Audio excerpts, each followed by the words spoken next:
So we have 2 days to look at this short text.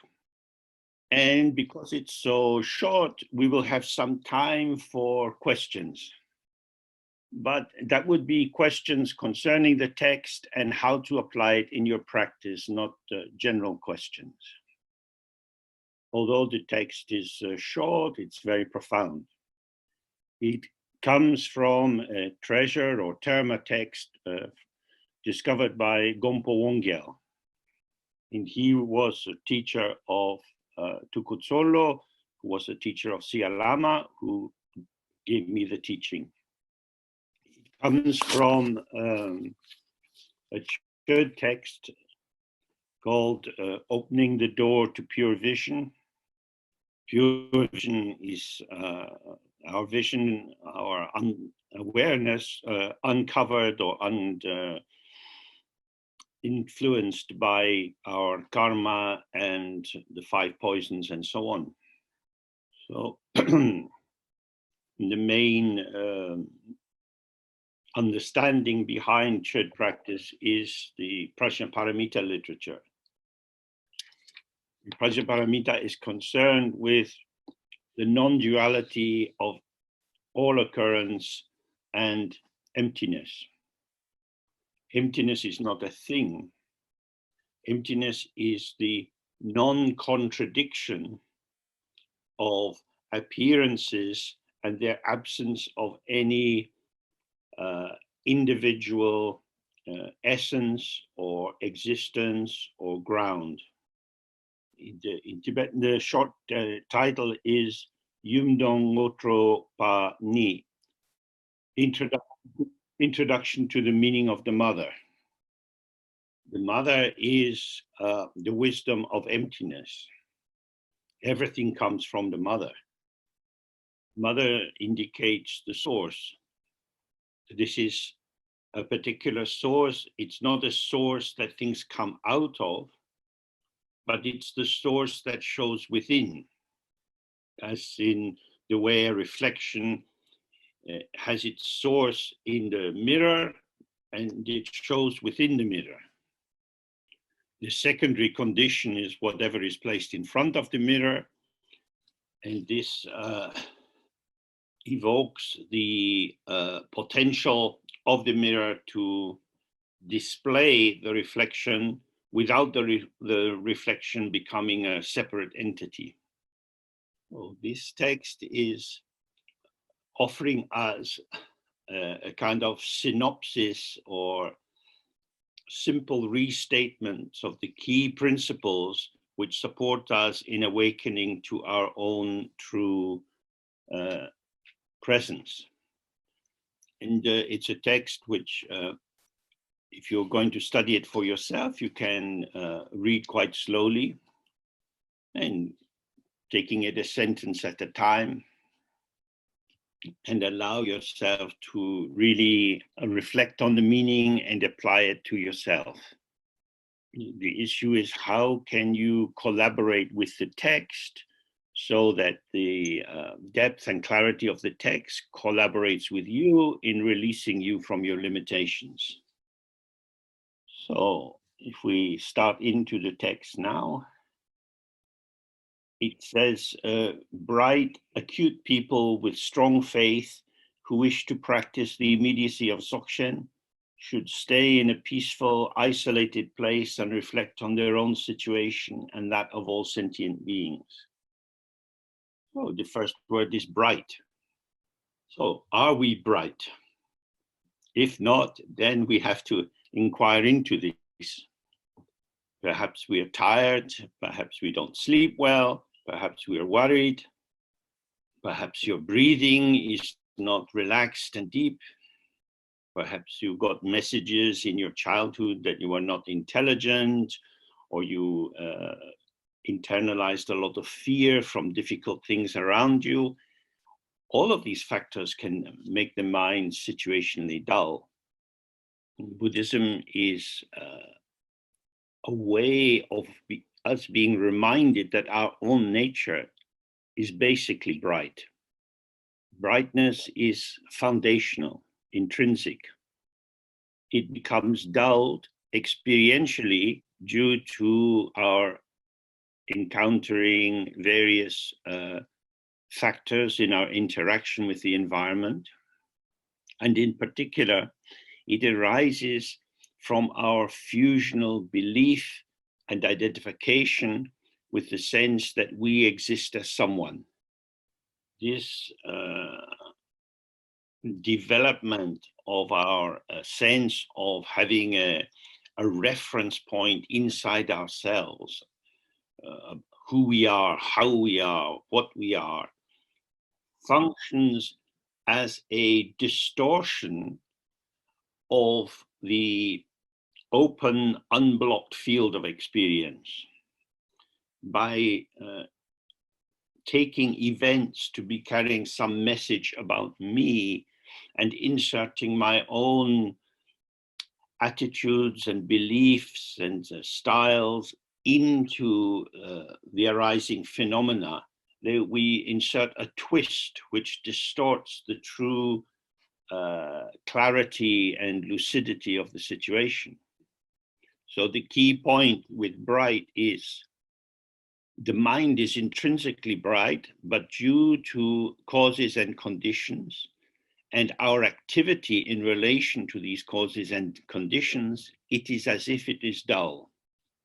This next word, acute, it means sharp, the way a knife is sharp. It's a capacity to cutting to the heart of each situation.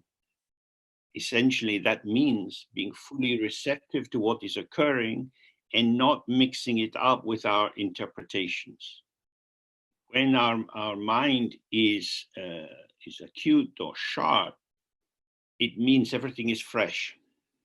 So the shadow here is the sense that somehow the world needs my interpretation, my opinion. So without tasting the soup, we're adding more salt. First, we have to stay mindful, connected with whatever is occurring moment by moment. Then it says people with strong faith, especially this means human beings, although all sentient beings have the possibility of awakening, they have the same basis as we. They are often in situations where they have no chance to study the Dharma, to hear any teaching on the Dharma, or space to reflect. So this links us with the general Buddhist teachings about the nature of the 6 realms of samsara, and reminds us how fortunate we are to have this chance to have a human body with our senses operating and the chance to study and practice. This is strong faith. This means to have faith in the intrinsic purity of our mind. It's faith because if at the moment you experience yourself as being lost, confused, being someone who abandons themselves, you make commitments to meditate and study and you don't do it. When you have that kind of identification, then faith in the Dharma and your Dharma is very important. So when you notice that you don't study or practice Dharma as much as you would like, and you take this as a kind of definition or X-ray of yourself, this is the time to be very careful. Your mind is intrinsically bright and clear, but situationally it is obscure. So if you focus your attention on your situational obscuration and laziness and impulsivity and so on, then it's very easy to take this as the truth about yourself. Then you think, oh, I would like to practice Dharma, but in this life doesn't look possible. So you're not trusting the teaching. So strong faith means although I am dull and unalert as a stone, I am like this because of the power of ignorance and the 5 poisons and karmic accumulation. The truth is covered by untruth. So, is truth stronger than untruth? In the traditional example, they say, if a room has been in darkness for 1,000 years, it just takes one small candle to illuminate it. Light is stronger than dark. The dark cannot put out the candle, but the candle can expel the darkness. So the practice from this text is to find this source of inner light in yourself.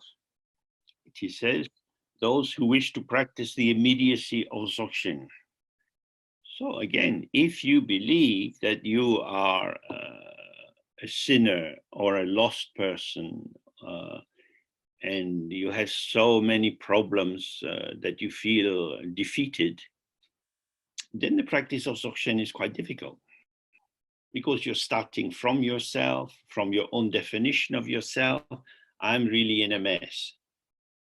Then you need an indirect path with many purifications and accumulations in order to penetrate the darkness. But if you see that, although I feel heavy, dull, stupid, easily distracted, the teachings reveal the intrinsic purity of my mind. The teachings has shown me that my mind is like the sky. The sky, my experience of sky is full of clouds.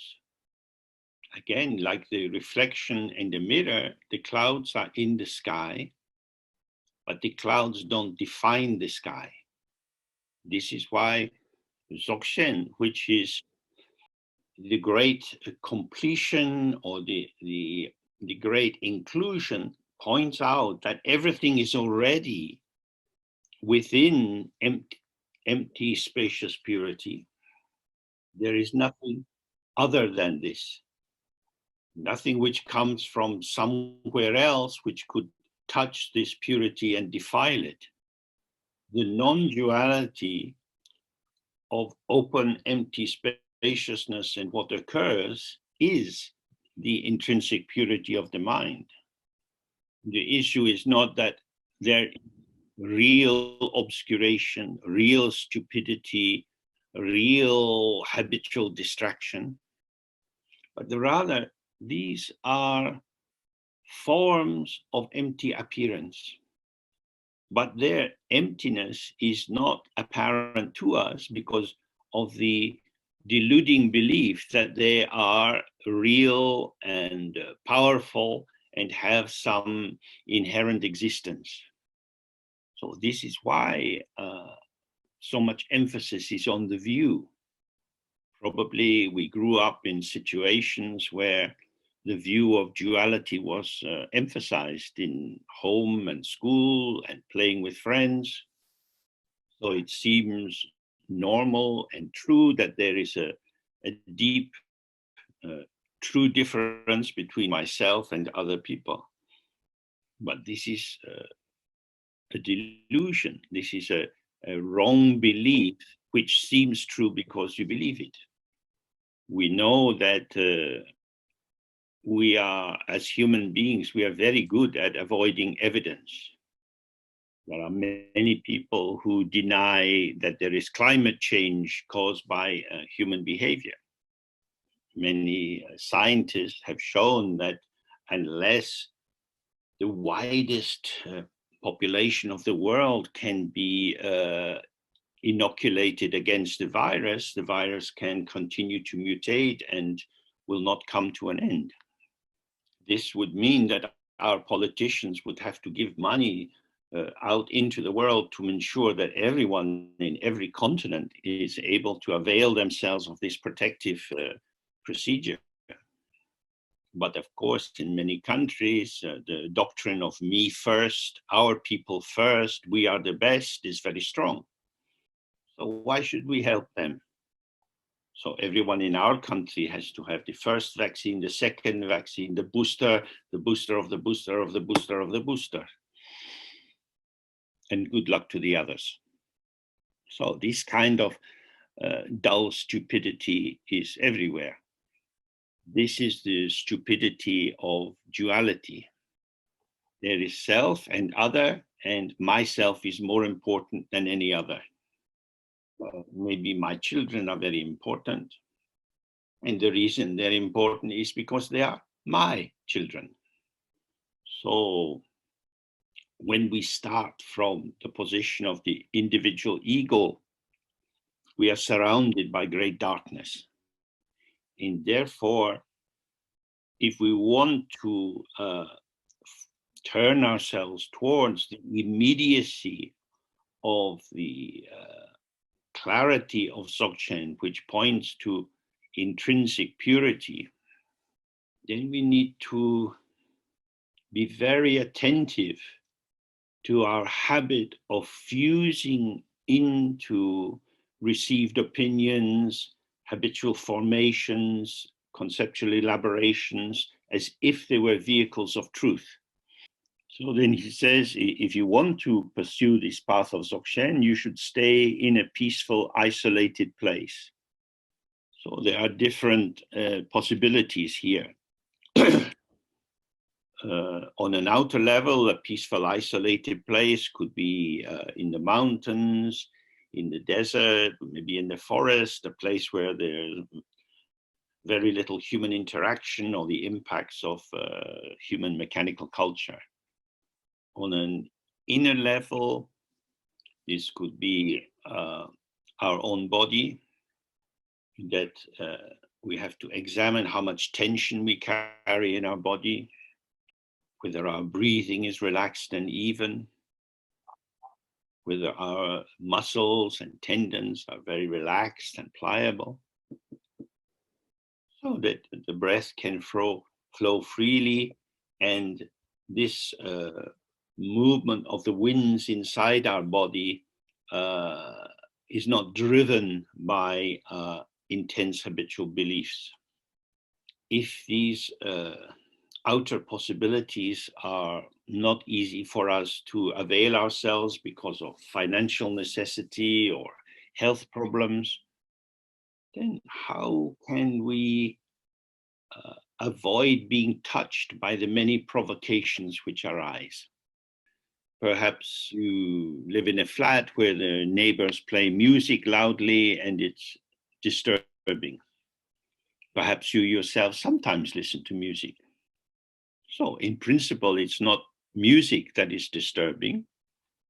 It's that they're playing music maybe of a kind I don't like, which is my judgment. And because I have not put on the music, I feel invaded and attacked. Invaded and attacked.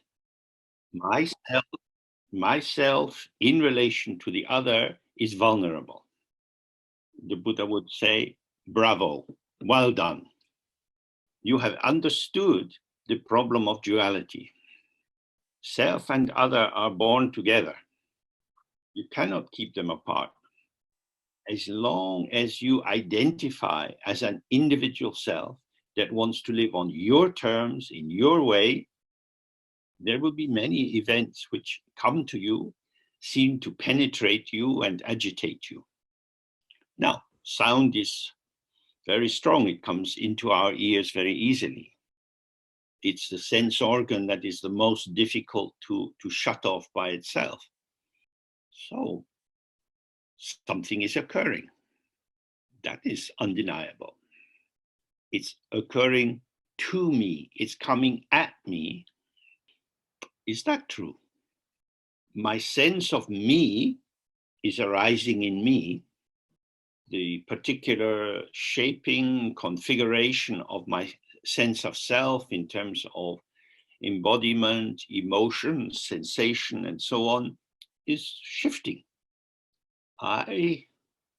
My sense of I shifts along with my sense of other. So we are already at one of the key points of this text. There are two pathways here. One is to align ourselves with our habitual sense of personal identity. And this creates a private space, which, because of non-duality, is always being invaded or acting on or acted on. The other possibility is to relax into the simplicity of our presence. My body is an experience, not a thing.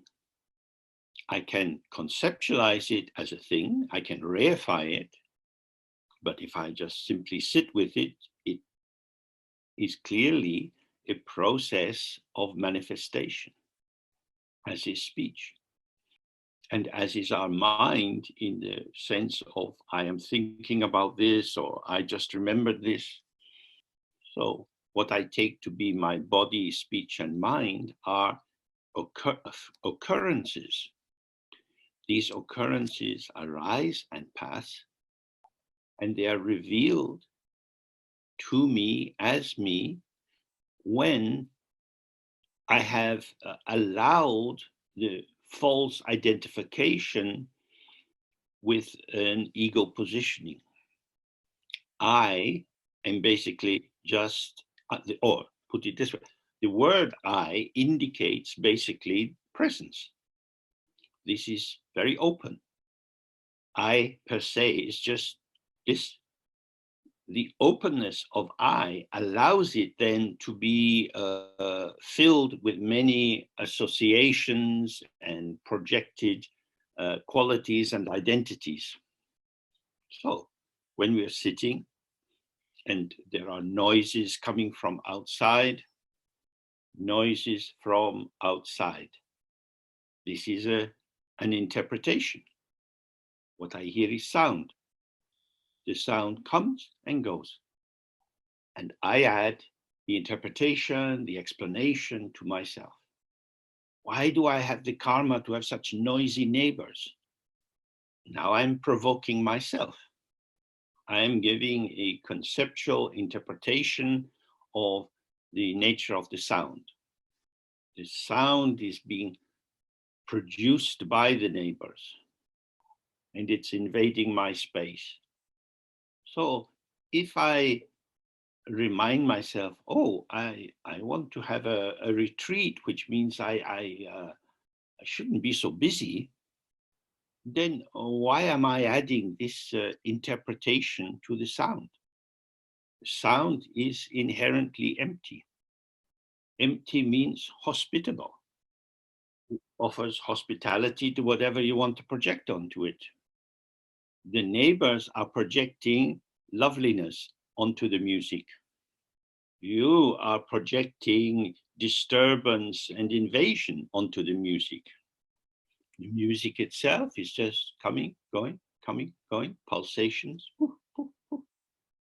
We are making something very thin and fine into something dense and troublesome. I don't like this horrible music. I don't like, this is the subject polarity. This horrible music, that is the object polarity. If we simply relax, both the subject and object polarities will shift and change and show their inherent absence of any self-existence. So whatever your situation, you can always find this peaceful, isolated place. It is the site of the self-arising and self-liberating of all phenomena. And he says, with this, you should reflect on your own situation and that of all sentient beings. We're going to die. Our time in a healthy body with our senses operating is unknown to us. Our lives are very busy. There are many things to engage with and think about. This busyness is not likely to stop. But the reflecting on what I've just been describing, we might see, oh, The true source of my disturbance is my dualistic grasping at self and other as inherently real. Grasping is an activity, even if it's arising in the flow of our experience, seemingly by itself. It's held in place by our not very conscious commitment to duality. And this is the cause of my suffering and the suffering of all beings. Apart from the profound cause of being unaware of our own ever open ground, the relative cause is our commitment to conceptual interpretation. In the European context, we can see that the Russian government has a particular interpretation of the status of the Ukraine. And because they see the Ukraine as part of the Russian sphere of interest, they say it's already been invaded by countries from Western Europe trying to do business and change the politics and so on.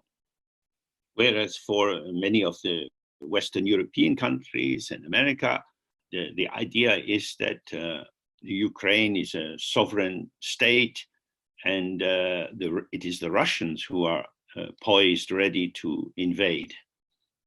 The cause of war is concept. Now we know that modern armies do a lot of disinformation and so on, spreading false stories. But without any complex electronic media messages, the most basic concepts are friend and enemy. Really, if someone is our friend, even if they behave not so well, we're inclined to be a bit tolerant. But if we have already decided that this person is our enemy, then our gaze is much more judgmental and we are less tolerant. So it's when we reflect on the situation of ourselves and others, we see how our behavior is organized through the selection of concepts that we adopt on the basis of our own karma, our family, cultural education, and so on. So the cause of our trouble is our belief that concepts are a vehicle of truth. Now, of course, we're going to spend some time this weekend looking at a text, and my explanation involves lots of concepts. But we have to see that these patterns of Dharma conceptualization are classified as vehicles, as yanas. They are a method, but they are not the truth itself. As in the example given by Buddha Shakyamuni, if somebody wants to cross the river, they use a canoe, but when they get to the other side, they leave the canoe and walk on. We're burdened with many samsaric thoughts. We don't need to get rid of them just in order to burden ourselves with many dharma thoughts. So when we have these four thoughts that turn the mind from samsara, this is reflecting on impermanence and death, karma, the six realms of samsara, and so on. We reflect on these in order to turn our mind from samsara. Because we are wedded to, merged into patterns of concepts, we can be moved about very easily. If someone says they like us, we tend to feel happy. If they say they don't like us, we tend to feel sad. The fundamental point, which you can examine directly for yourself, is that concepts are unreliable because they exist in a web of interpretation. And the value they have depends on forces outside themselves. So we see that in terms of being a communist. In some countries, that's good. In other countries, it gets you put in prison. So coming back always to this question, who am I? What is the recipe out of which I am preparing myself moment by moment? when you're talking with other people, you have to listen to how you react to what they say. We agree, we don't agree. That feeling tone of being open or closing down towards the other, think, how could they say that? But clearly they said it very easily. It came out of their mouth. They have a different patterning than I have. These patternings are specific and unreliable. So then he says, at the moment we find ourselves having the freedoms and opportunities that support practice. So it's important that we meditate on the impermanence of this life situation. It means the Buddhist teaching has come into the world. The traditions continues. We have the opportunity to study, and we have a body that's reasonably healthy. And so the outer situation's potential and our embodied potential can collaborate together. Now, if we reflect just on what has happened in Tibet in the last 70 years, a complete transformation of that culture. Tibet saying, we are an independent country. China saying, no, you are part of China. And year by year, the Chinese influence through Tibetan culture becomes stronger. According to the shifting moods of politics in Beijing, you have movements of relative tolerance or relative intolerance of the practice of Dharma in Tibet. These huge tsunamis of reorganization of the conceptual edifice inside which we live can happen very, very quickly. What has been the case for hundreds and hundreds of years, seemingly quite normal, is swept away. Everything we know and care about and believe in can be swept away. You don't know what thoughts will arise in your mind in the next 5 minutes. So if you have an idea about, oh, I'm going to do a retreat in 5 years' time, why would you believe that this is an accurate perception? So he says, developing revulsion for samsara and abiding in the attitude of wanting to benefit sentient beings, we let our body, speech, and mind be as they are without doing anything artificial. Revulsion from samsara doesn't mean, oh, everything around me is bad. Samsara is not a place. Samsara is a habit of interpretation. If you have roses growing and you need to prune them, then you probably should wear some gloves because they have quite sharp thorns. If you don't put on the gloves and you get cut by the thorn, there's no point in blaming the rose. So revulsion at samsara means take care. The rose didn't jump up and stick its thorn into me. I went towards the rose. That is my attachment, my grasping, my will to power. So revulsion at samsara means revulsion at the dangers of duality. As long as my mind is conceptualizing everything which is occurring as outer object, inner subject, and the outer objects all having their own inherent value, I need to renounce the complacently that believes that life is basically okay. As long as I feel a need for involvement of really existing phenomena in the world, I am at risk of suffering, as are all sentient beings. So I want to free myself from this and also free all other sentient beings.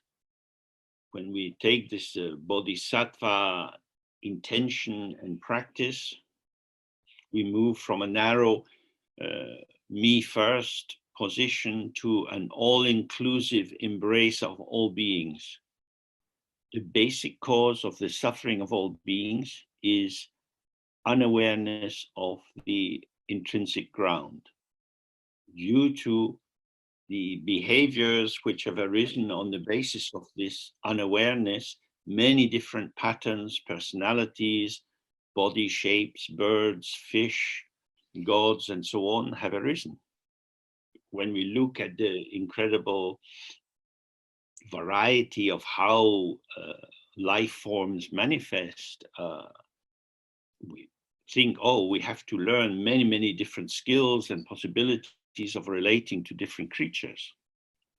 But when this bodhisattva orientation is integrated with the view of Dzogchen, our focus is on non-reification of experience. I want to liberate all beings, beings who are present in the manner of a dream. From the very beginning, there has not been one single sentient being who has been separate from their own true ground. They have been like reflections in a mirror. But not recognizing this, they grasp at the profile of their energetic presencing as if it was an indication of something truly existing. So again, for our practice, it's very important to always be clear about the profound view given in the teachings and not rely on the cultural assumptions we have grown up with. Okay, if we have a break now till 1:45, that's a 25 minutes pause. Good.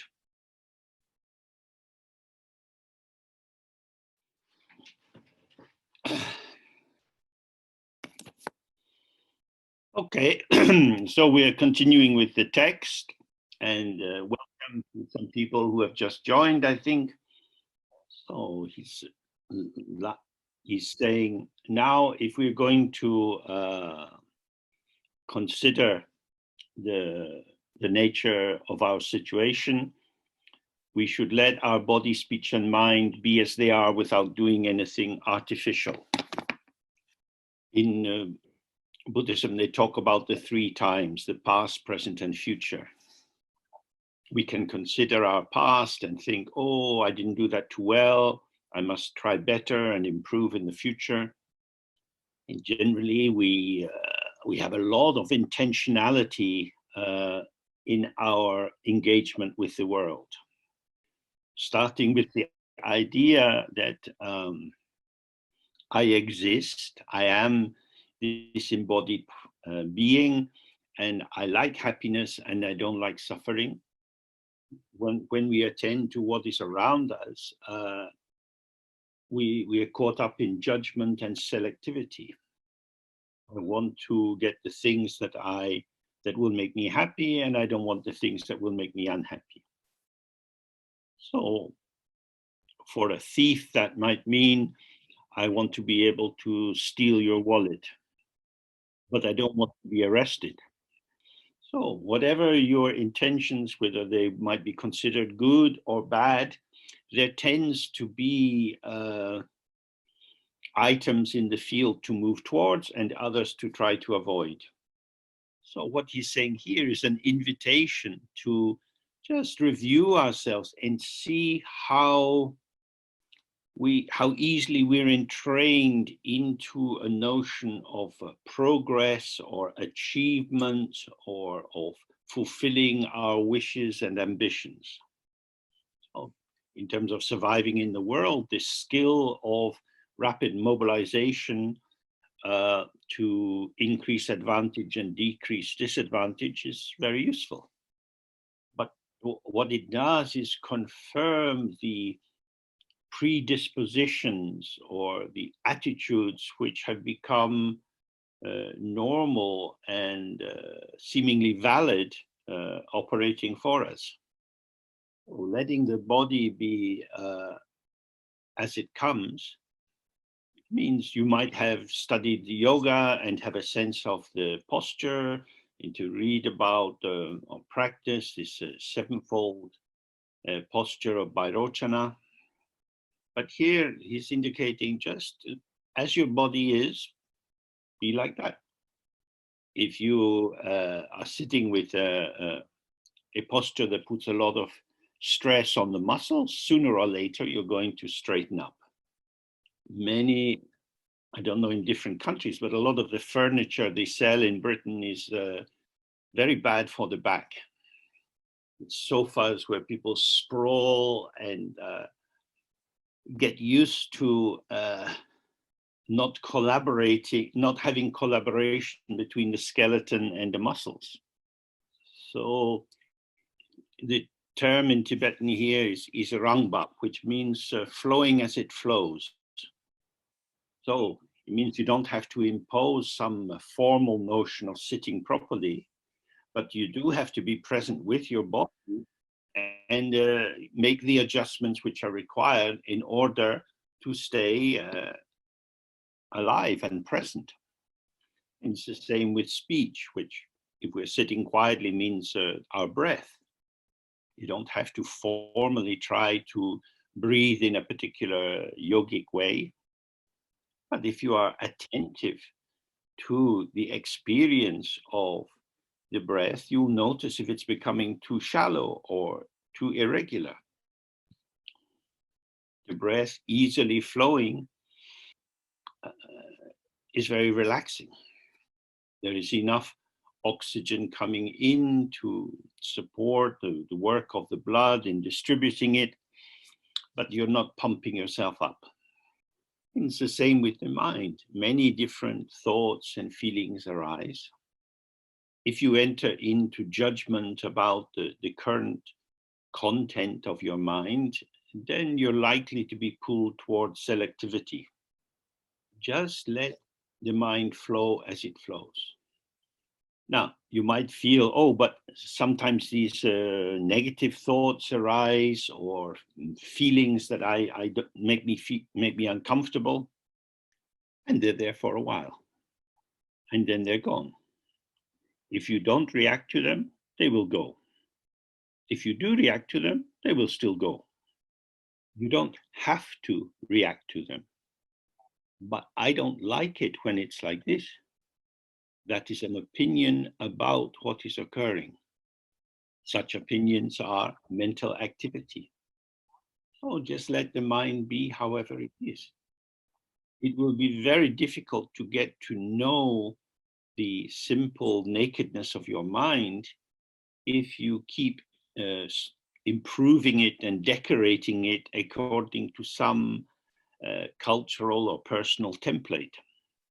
And previously he was emphasizing that we should be aware of the impermanence of our life situation. To allow yourself to see the impermanence of moods, sensations, thoughts, memories, a plan arising in the mind. All mental phenomena are impermanent. This impermanence is our freedom. Why am I trying to organize these patterns which don't sit or stay where I put them, but just move on as they will?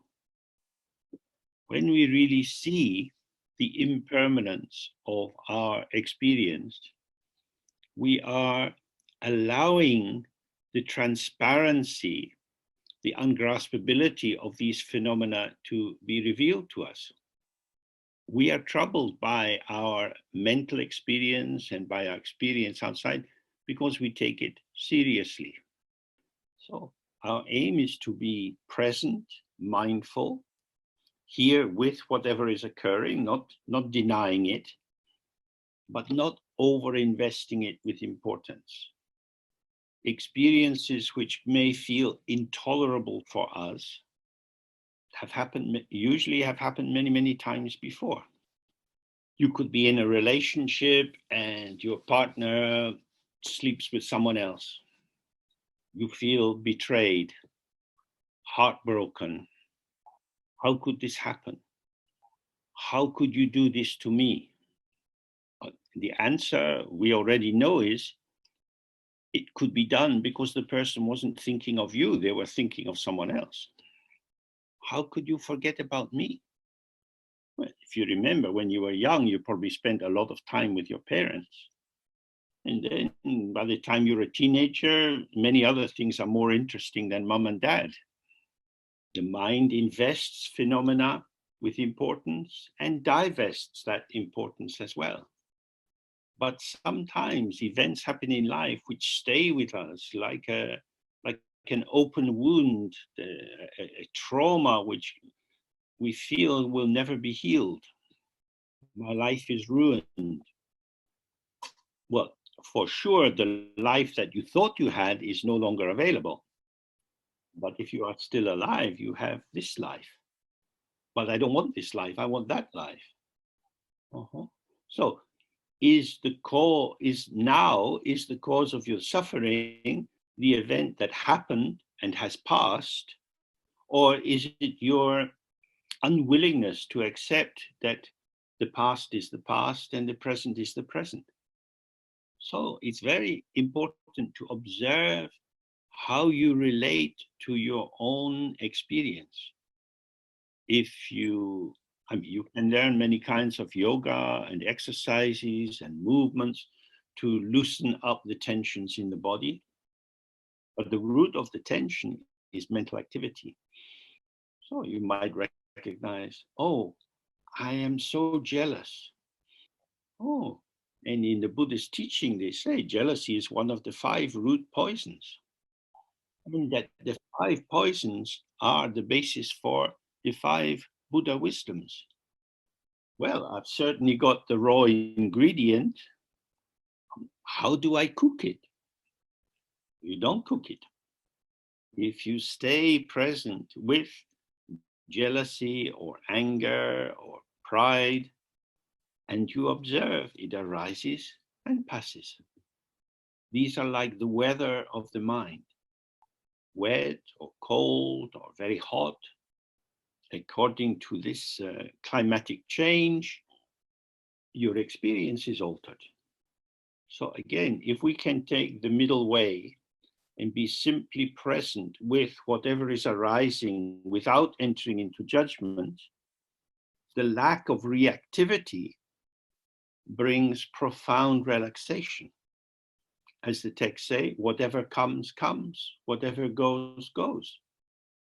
So if you're jealous, then, oh, yeah, I'm full of jealousy. You don't have to get rid of it or merge into it and make it the total truth of your existence, but observe it, how it operates. Then we see dependent origination. On the basis of you doing that, I feel like this. This arising feeling is not intrinsic, it's not uh, essentially definitional, it is part of a conversation with an ever-shifting environment. So when we relax into our clarity, we see, oh, this happened. It's just this happened. But if we have no space to allow the patterning or contouring of our experience and we react against it, then we're stuck with these questions. How could you? Why did you? And this pulls the painful event back into the conceptualized present. So if we can see that I have now become the concierge, the protector of this event. I am the curator of the museum of my suffering. And I keep all the exhibits well lit, and we have seats you can sit and spend time with them. But the actual events have gone.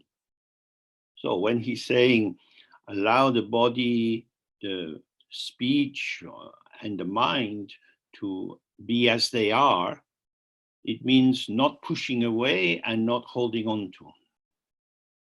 So then he says the entire outer container consisting of the earth, stones, mountains, rocks, and so on, together with its inhabitants, all sentient beings, are only names and definitions put by your mind.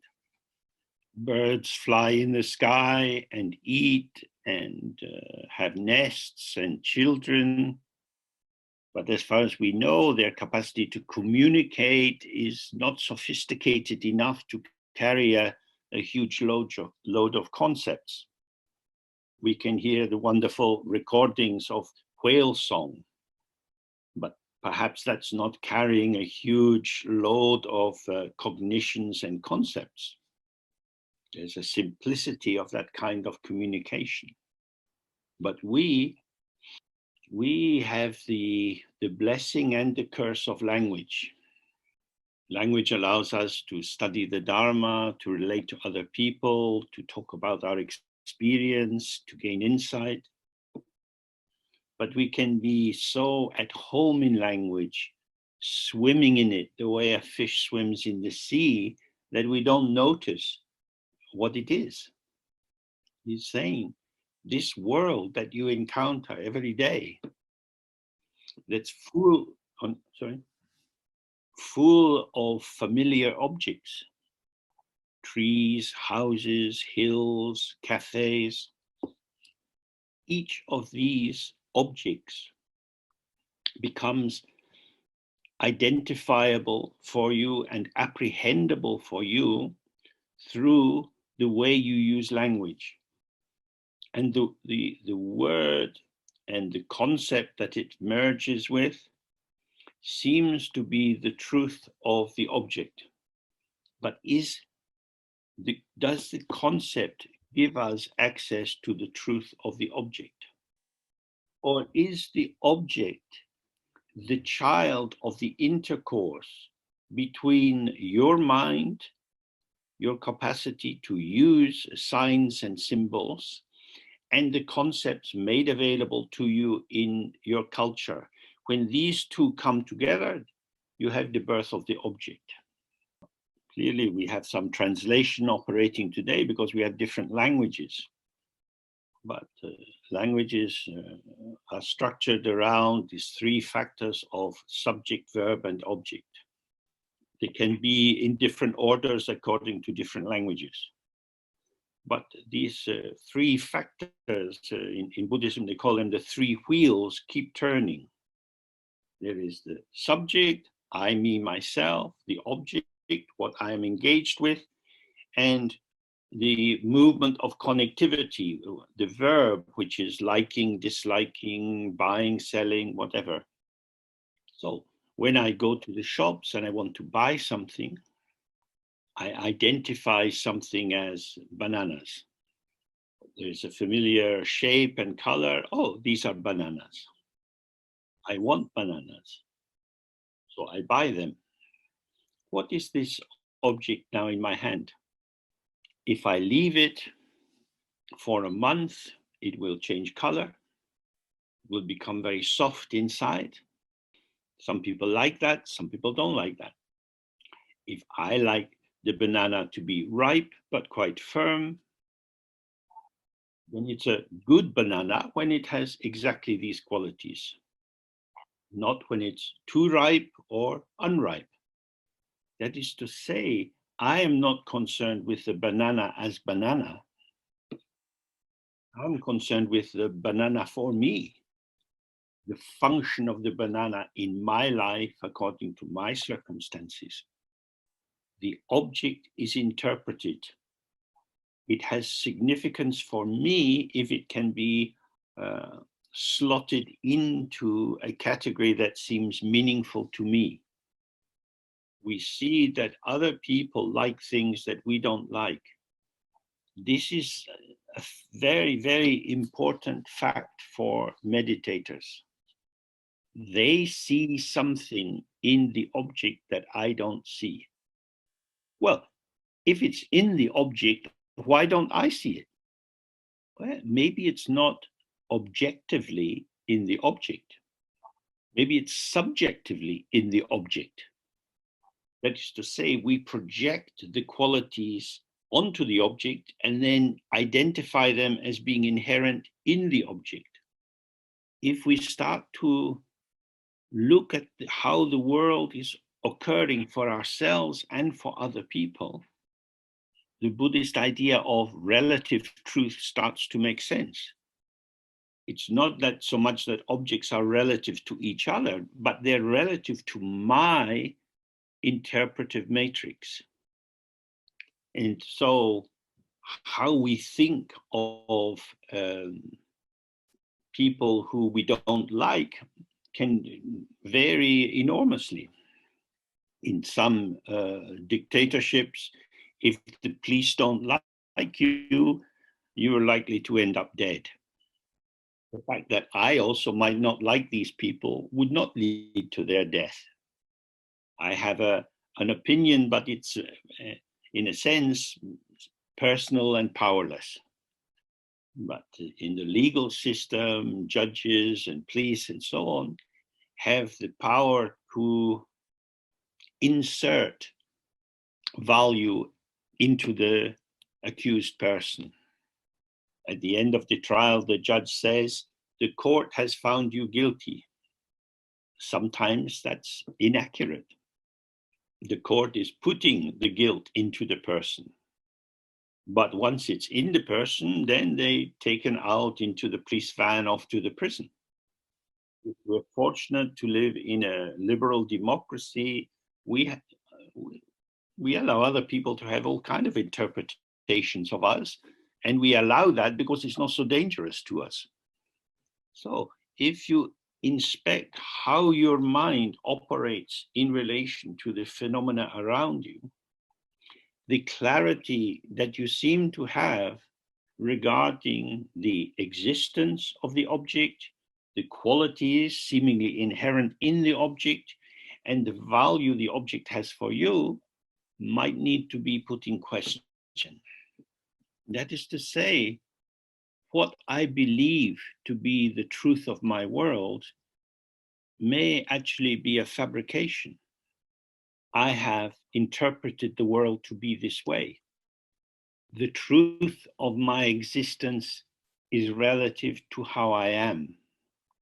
If I rely on my interpretive concepts, this mediation that they offer will deny me access to things as they are in themselves.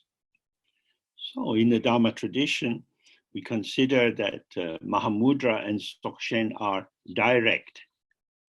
In some ways, they're not even really paths, because there is an immediacy of contact with how it is. That is to say, they're not concerned with developing better or deeper interpretations of what is occurring. Rather, there is the insight into the fact that these conceptual interpretations, charming and seductive as they might be, are nonetheless deceptive. So this is this is quite disturbing. It's saying the methods which I have been trained in the family, school, and so on, as the vehicles of clarification and trustworthiness, are in fact deceptive. It's not that we have to throw away language and concept, but we have to see that these are vehicles of creativity, of play. They give rise to patternings of experience, but they cannot establish anything as truly existing or existing as something real. So language is a mode of connectivity, a medium of all kinds of nuanced, subtle relational possibilities. It is the play of the mind, the energy of the mind. It becomes a cause of dullness and stupidity when we think that we are talking and thinking about real things, entities, existence. This means that a lot of the activity we do in thinking about things is a waste of time, because this famous Freudian question, what do women want? Our languages can develop these kind of questions. Who are these women, and how would you ever know what they want? And do they have to want the same thing every day of their life without changing? You could say the indigenous inhabitants of the Amazon jungle are an obstacle to progress. Or could say that so-called progress, which is simply a sweet name for destruction, is the true enemy of the indigenous peoples of the Amazon. But if the people who give the first definition of these indigenous people have guns in their hands, then the situation is critical. If you look around, we see, oh, this whole world is constructed out of concepts. Concepts are like bridges. They both unite and indicate separation.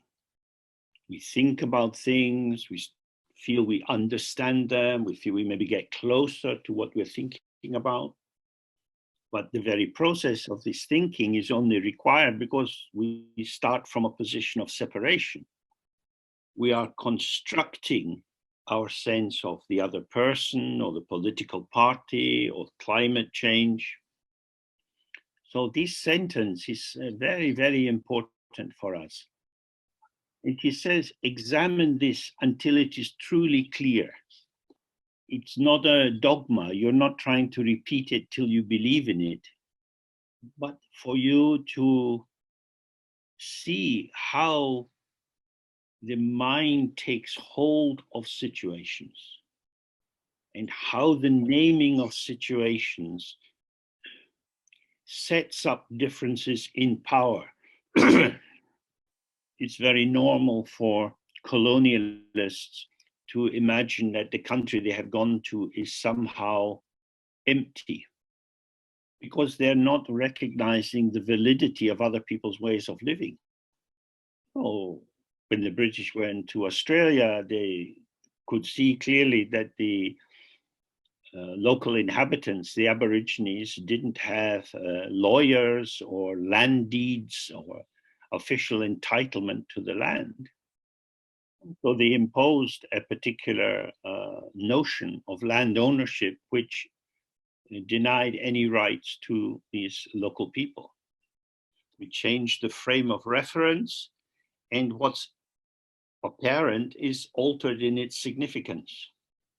So this is an encouragement to observe how powerful your own mind is in allocating existence, identity, and value to whatever you encounter. When you cease to exist, you realize that your existence was relative and not fixed.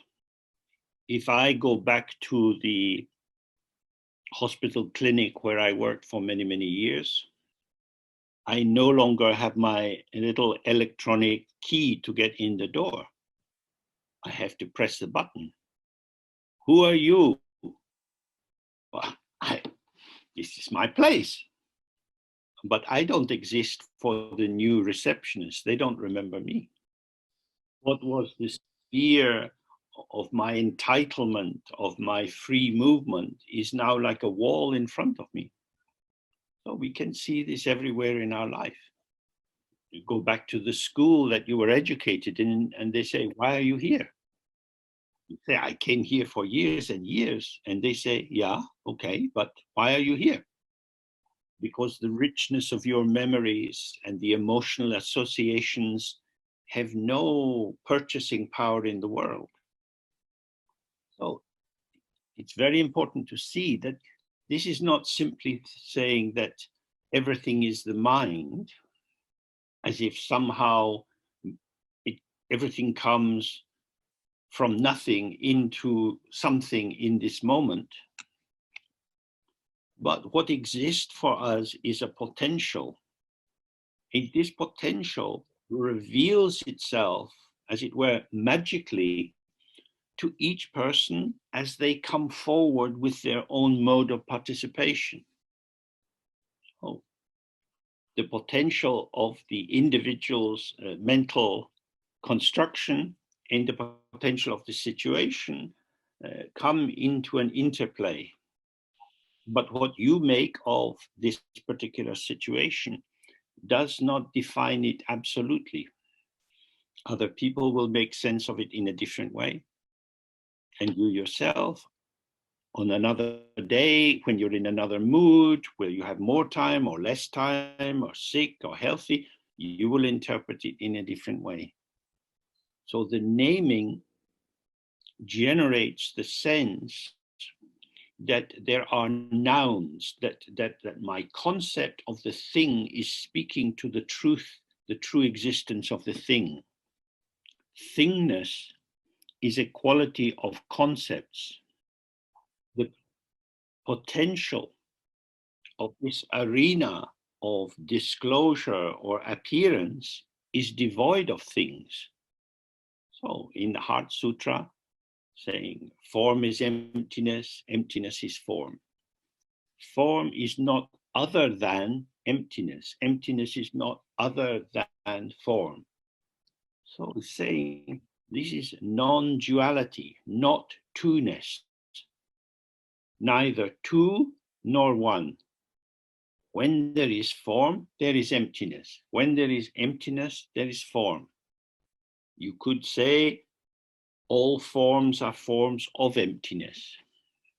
But we have to be a little attentive to the implications of our grammatical structures. If we say all these appearances are forms of emptiness, it's as if the emptiness could be shaped in different ways. Emptiness is not a subtle substance, a quintessence. Empty means you can't find something there. Appearance means, and yet there is appearance, means ungraspable. I can take hold of things, but I can't take hold of the ungraspable. So Buddha Shakyamuni, when he was explaining the Four Noble Truths and the first truth of suffering, saying, yeah, everybody knows about suffering. But secondly, it has an origin. Its cause is unawareness and grasping. And the grasping comes with the thirst. Means in Dzogchen terms, when you are unaware of your own open ground, there is a lack of intrinsic integrity or inclusion. And so you're looking for something to complete you. And that leads to grasping at the objects of the world, grasping what we like and trying to avoid what we don't like. So the grasping has two aspects. The first is the reification. That is to say, the belief there is something there which is graspable, and that I am the grasping subject. And we see how this feeds into the notion of these three wheels, the subject, the object, and the verb. I, as a subject, may have a fantasy of being autonomous, but actually I'm very needy and dependent. I want so many things. And what are these things? These are the things I believe in as things. So Buddha Shakyamuni in the second turning of the wheel of Dharma was saying, there are no things. There are appearances. And in fact, if you look out of your window, there is a lot of appearances, or that was not helpful. Maybe there is a lot of appearance, or we can tilt a little bit and say there are many different kinds of appearances. Well, we can make it a little bit more extreme and say there are the appearances of many kinds of things. With the third version, you start with the thingness. Something is there. I can see it. I see it. Let me tell you about it. There is a tree. There is a blue car. I can describe these things. But if we go back to the second one, there are different appearances. There's a block of blue and a tall greenish thing, and call it a tree. Tree is what I call that kind of appearance. But if we go back to the first, there is diversity in appearance. The unity of appearance is its emptiness. The diversity is in appearance, but appearance is the appearance inseparable from emptiness. So if you try to compare one reflection in a mirror with another, you can go into lots of details. Oh, this is more red than that. But what is this? It's a reflection. There is no substance in the reflection. So I'm comparing two insubstantial, non-existent appearances. So this is what Gompo Wongyal is directing us towards. Your words are like a butcher's knife. These words carrying concepts slice the world up into pieces. And as a consequence of that, you're stuck with all this stuff, all these fragments, all these bits. What will I do with it all? Oh, well, I like some and I don't like others, so I'll try to get more of what I like and less of what I don't like. This is our familiar story. We know this. We are not powerless victims of this difficult world. And we are participants. We are not participants after the fact of the solid construction of the world. We are participants in the co-emergence of this unrepeatable moment of this interaction of our potential and the potential of space gives rise to all the forms of samsara. But when we see that the contents arising in our mind are non-definitional of our profound presence, then the potential of the mind in its simple openness encounters the potential of the undivided sphere. And this is on you go. And this is the unobstructed clarity of the Dharmakaya, or the Buddha's mind. So in the text about practice, it says we should meditate sky to sky. The sky stands for the unborn, the ever open, the unfragmented, the uncontaminated. So this wonderful openness, as it were, out there, and the wonderful openness, as it were, in here, have no boundary between them. This is the circle, the great completion. Clouds don't contaminate or harm the sky. When we see that our mind is not a thing, then no thing can touch it. So no things on, as it were, the subject side, and no things, as it were, on the object side. This is like an open blue sky with no obstructing objects or things or disturbances of any kind. So what he's pointing to is the solidity of the world, the problematic structure of the world is the work of our own mind. Now, that might sound a little bit omnipotent. How can I, sitting in my little room, be inventing all this stuff.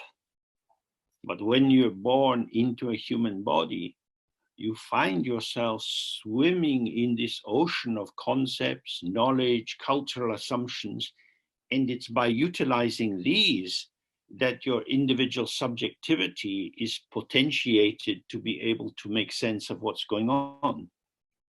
So now we have a break for lunch for those who are living in that time zone, and something else if you're in another time zone. So it gives you an opportunity to look at your world, look at your furniture, your possessions, or if you're outside at what is around you. If you see a tree, try to see that you call the tree the tree. You are the namer. You're not naming out of nothing, but you're naming onto the unborn potential, which will reveal itself according to your interpretation. The mind is very powerful, and this is your mind. So it's good to make friends with it and understand how it functions. So we have a gap now for 55 minutes up to the hour. Good. So see you then. Have a good break. Bye for now.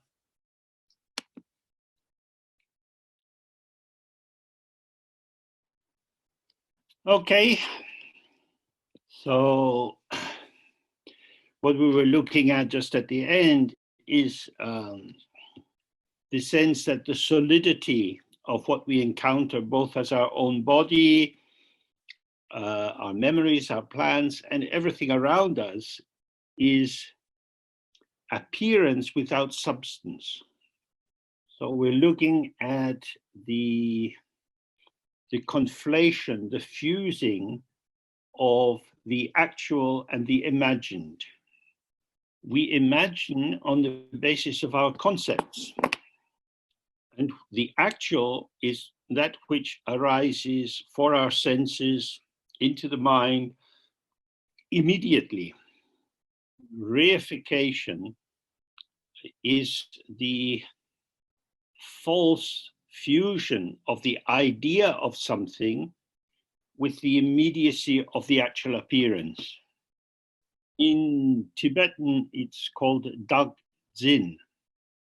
Dag is the first person singular, but it can also mean self, or it can mean a kind of defining essence. And Zinpa means to grasp, to hold on to, but also to believe in. Our hands grasp by contracting, the muscles pulling in on the tendon. In our minds, grasp by believing. We grasp by the belief that there is something there to believe in. So it's a kind of solipsistic, self-serving system. It's essentially a kind of prejudice. And we know that when we have a prejudice, we simply have to, seek for the evidence which confirms the prejudice and ignore the evidence which might challenge the prejudice. So if you think of the stress on impermanence, on dependent arising, these are all ways of questioning whether there is any enduring self apart from the idea of the self. Oh, this little text is found inside a long chöd practice. The chöd is a way of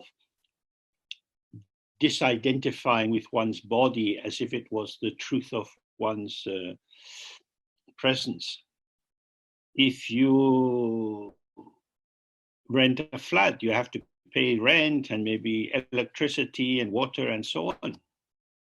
You can say, oh, it's my flat, it's where I live, but your entitlement to be there has to be maintained.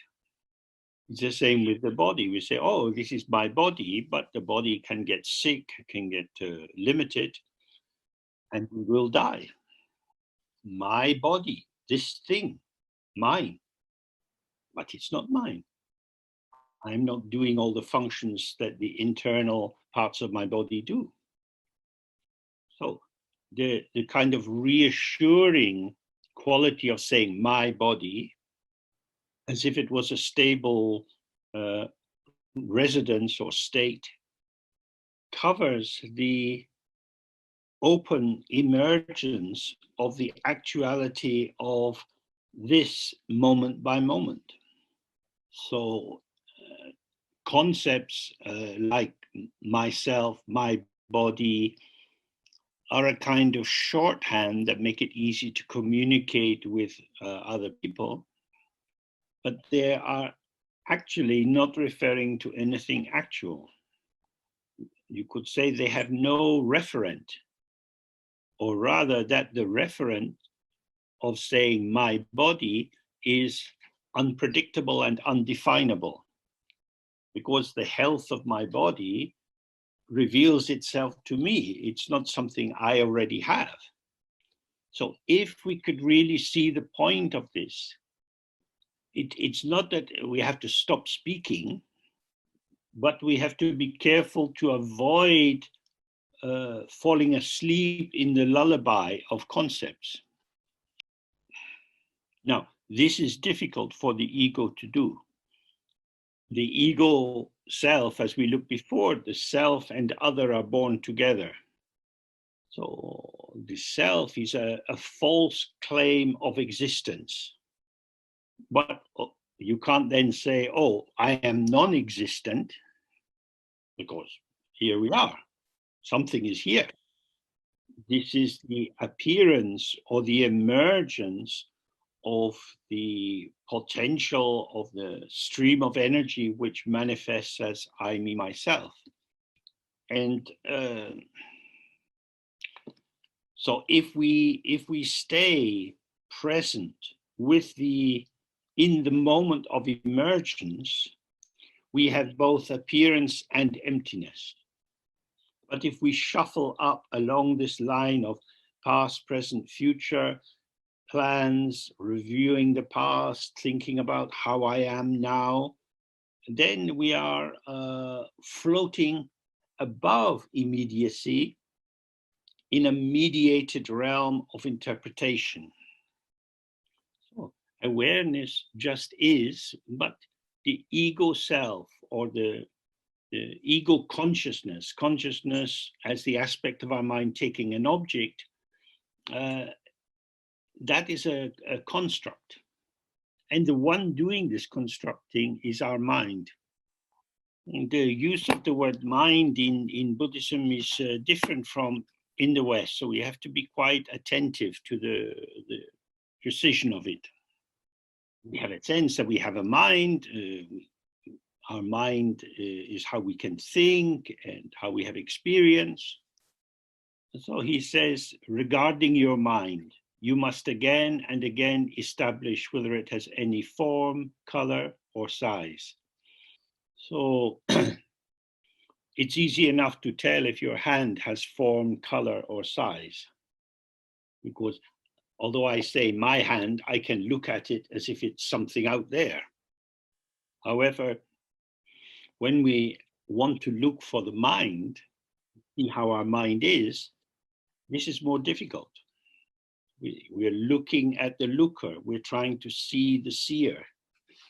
This is the essential teaching from many great masters like the last Karmapa and Dzogchen Rinpoche, that you have to turn your attention away from the intriguing objects of the world towards the mind and find your way to see what's difficult to see. So we do this either just by sitting, relaxing in the out breath. We have no object that we're trying to rest on or attend to. We're not interfering with the flow of experience, so thoughts and feelings and so on are continuing to arise. So something is happening. That is to say, I'm in touch with what's happening, or I know what is happening. I'm aware of what is happening in a soft sense. So, as it were, something is seen or noticed. So how about the noticer or the seer?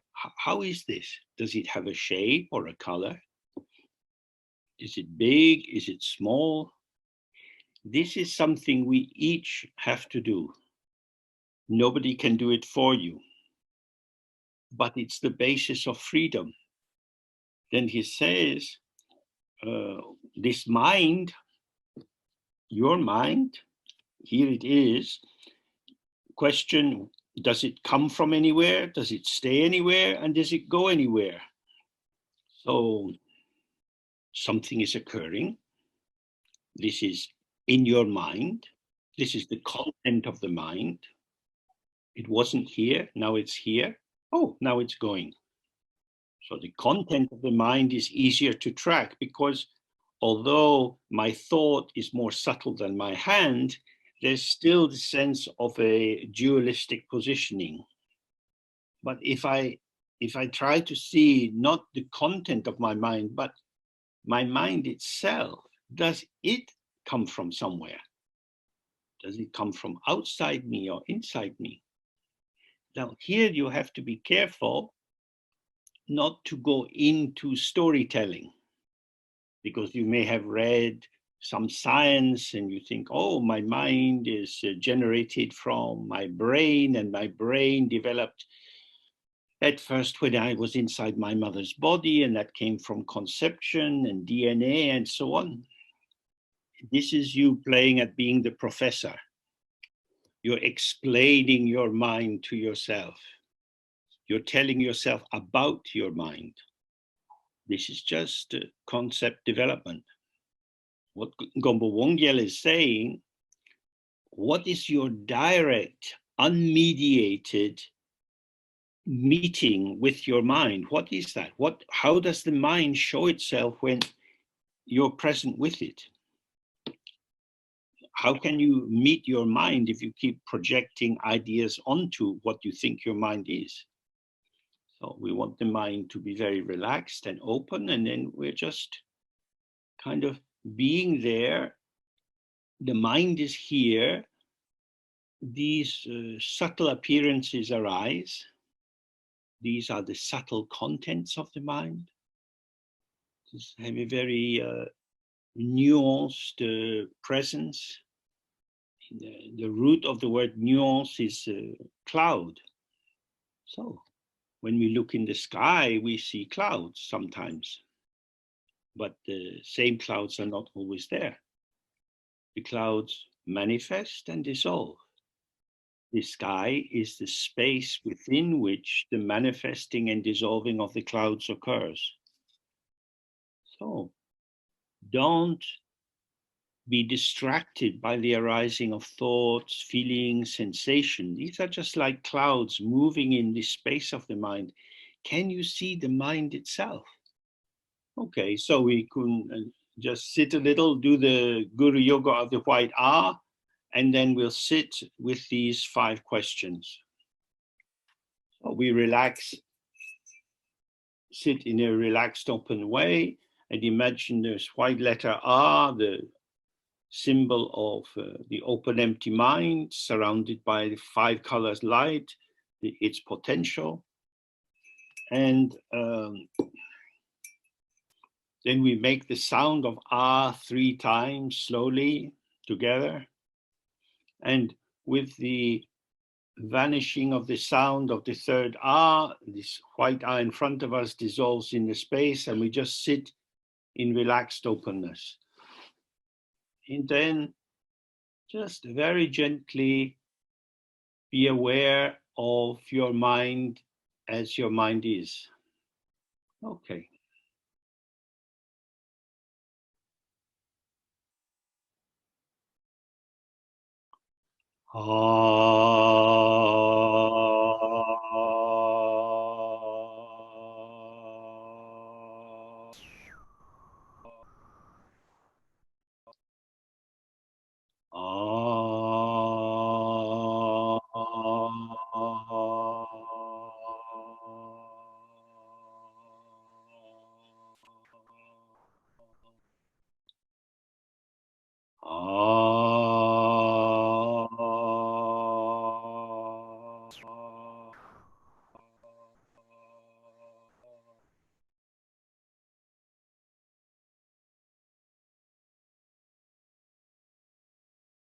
Okay.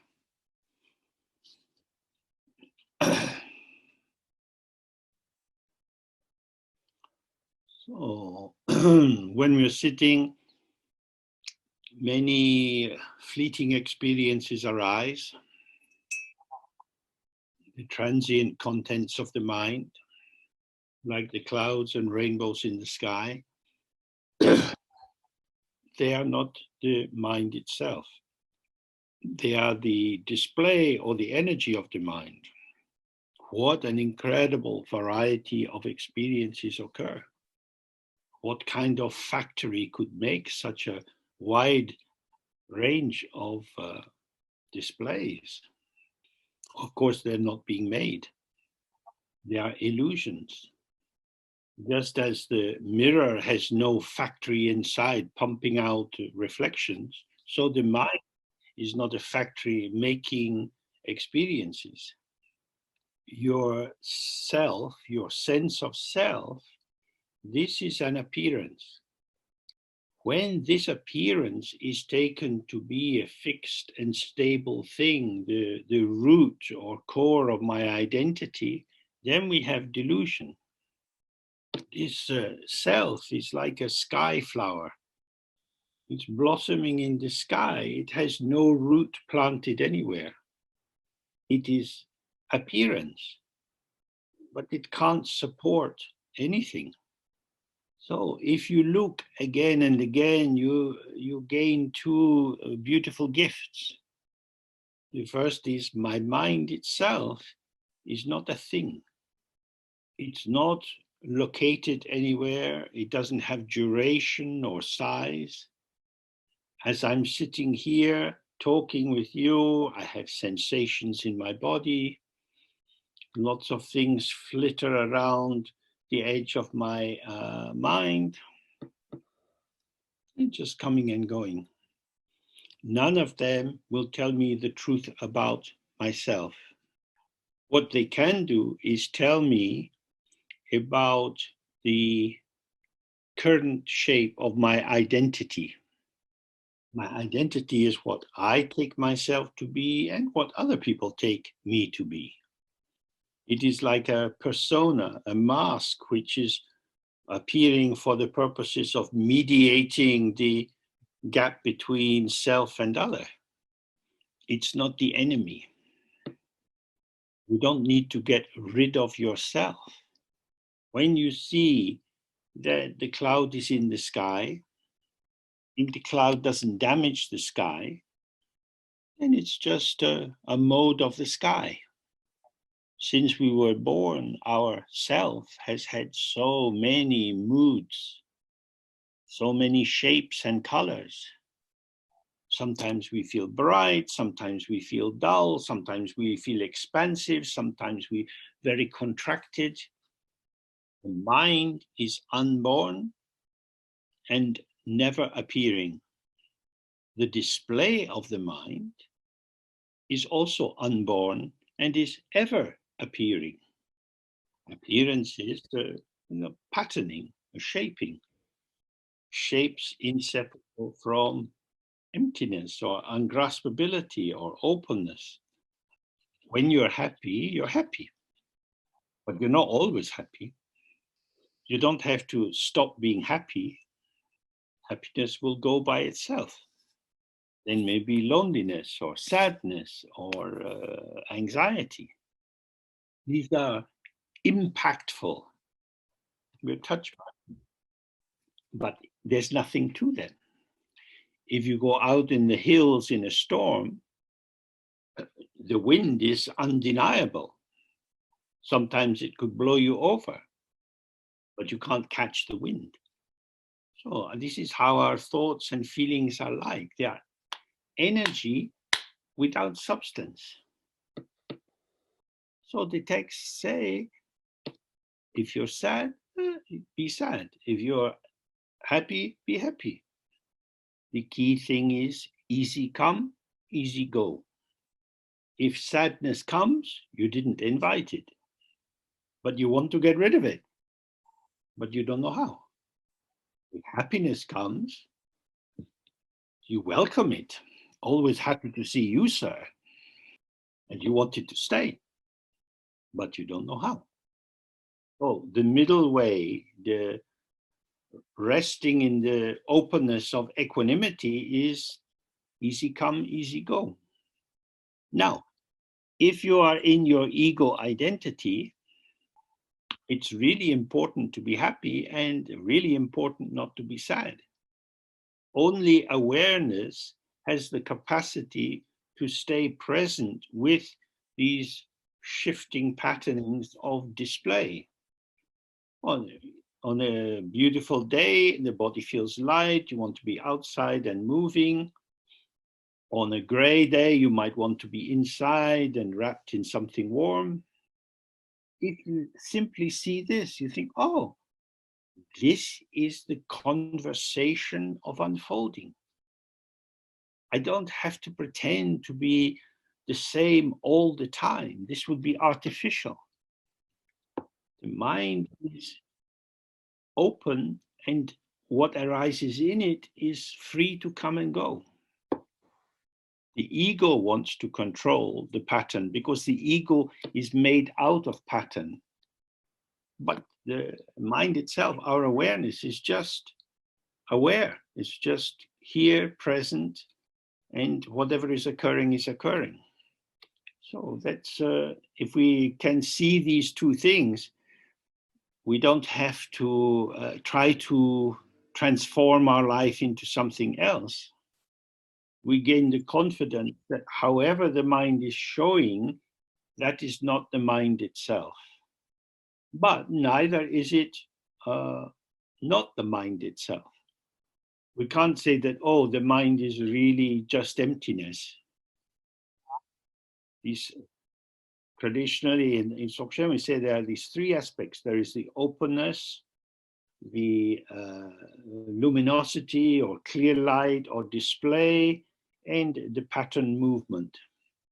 Oh, the illumination of all the possibilities of manifestation occur because of the openness of the unborn mind.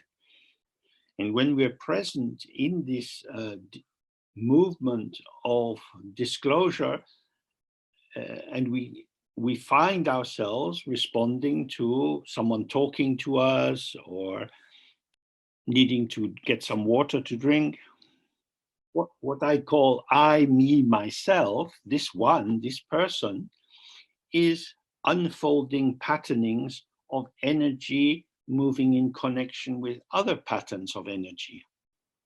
And this whole expanse of display of bright energy arising freshly is not something you can catch or own or direct.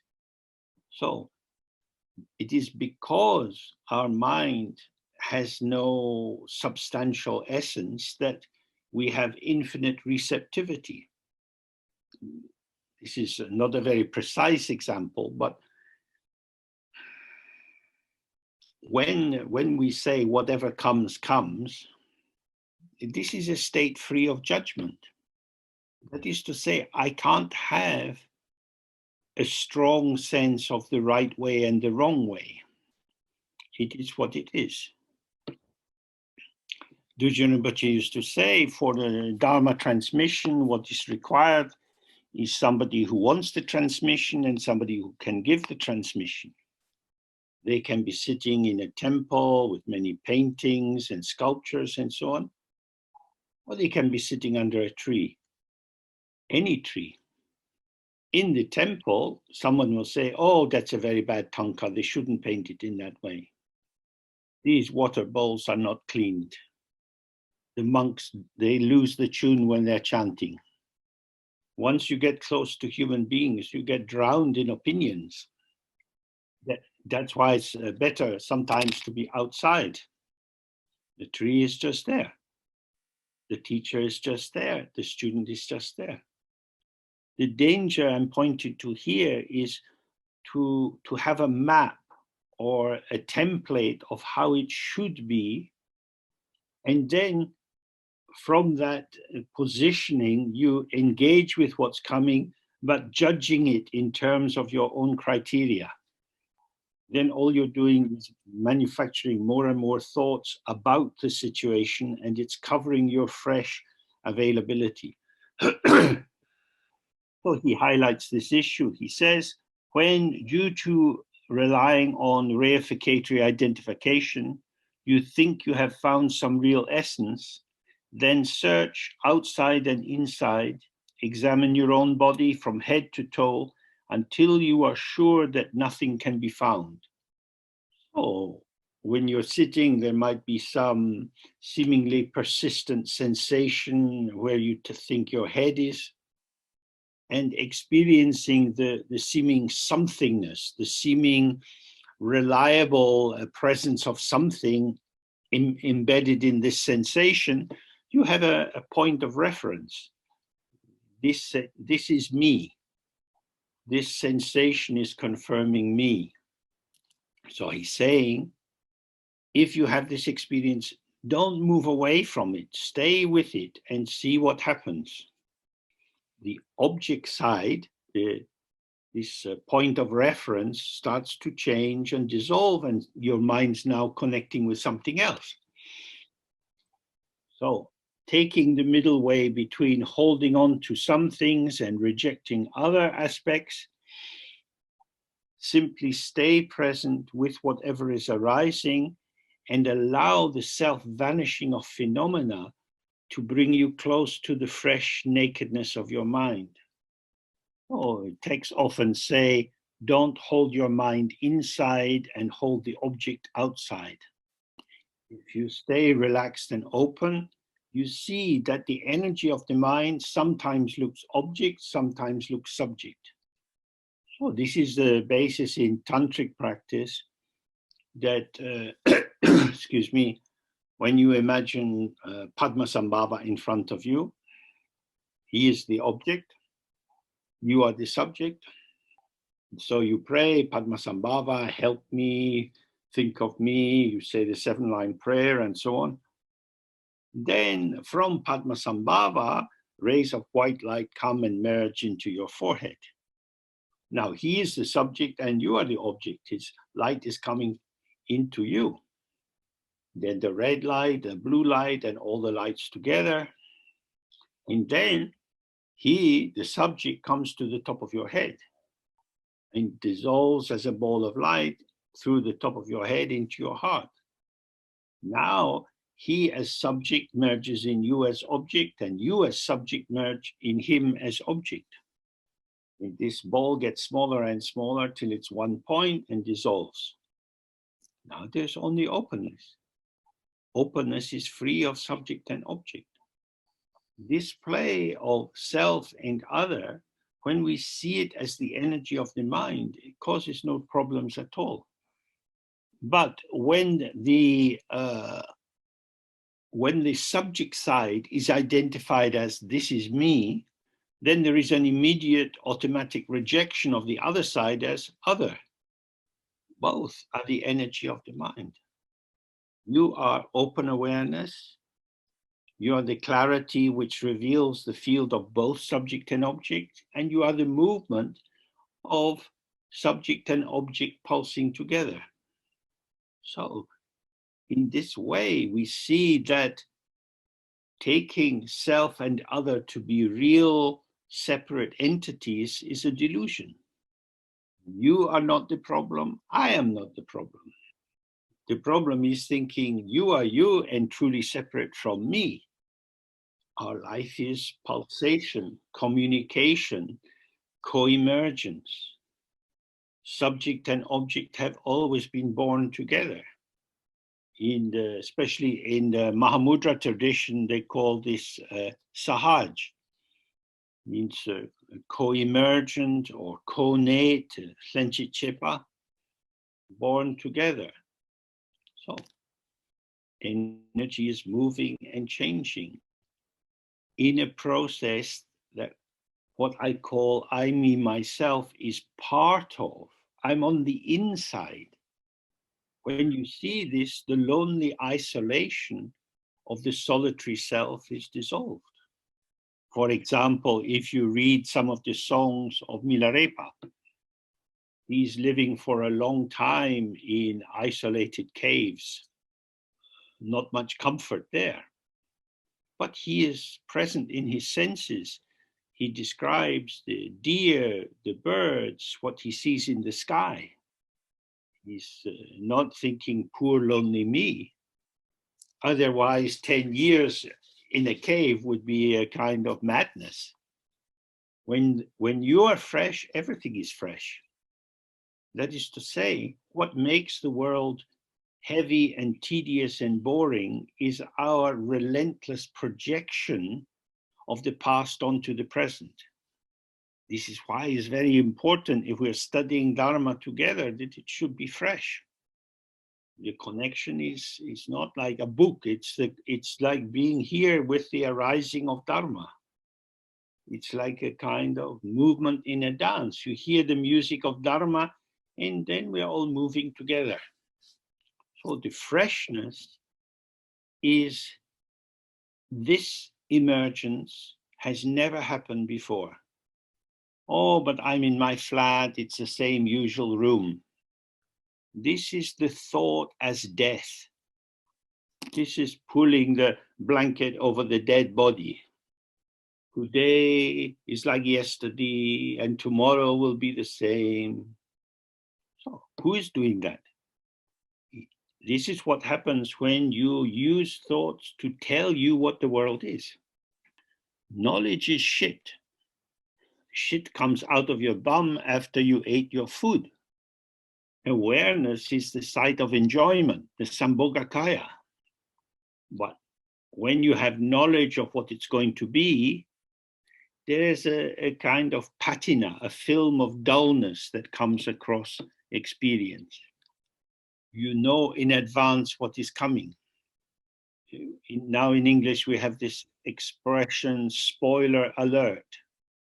It means if I have just been to the cinema and I've seen the film and I want to tell you about it and explain the plot, then you don't want to hear because you want your own experience. You say, hey, don't tell me, I want to see it for myself. This is our life. Hey, don't, Mr. Me, don't tell me what I am going to experience. Let it be fresh, fresh, fresh. Okay, so we have a break now till 1:45. Good. So, see you then. Toof, toof, toof.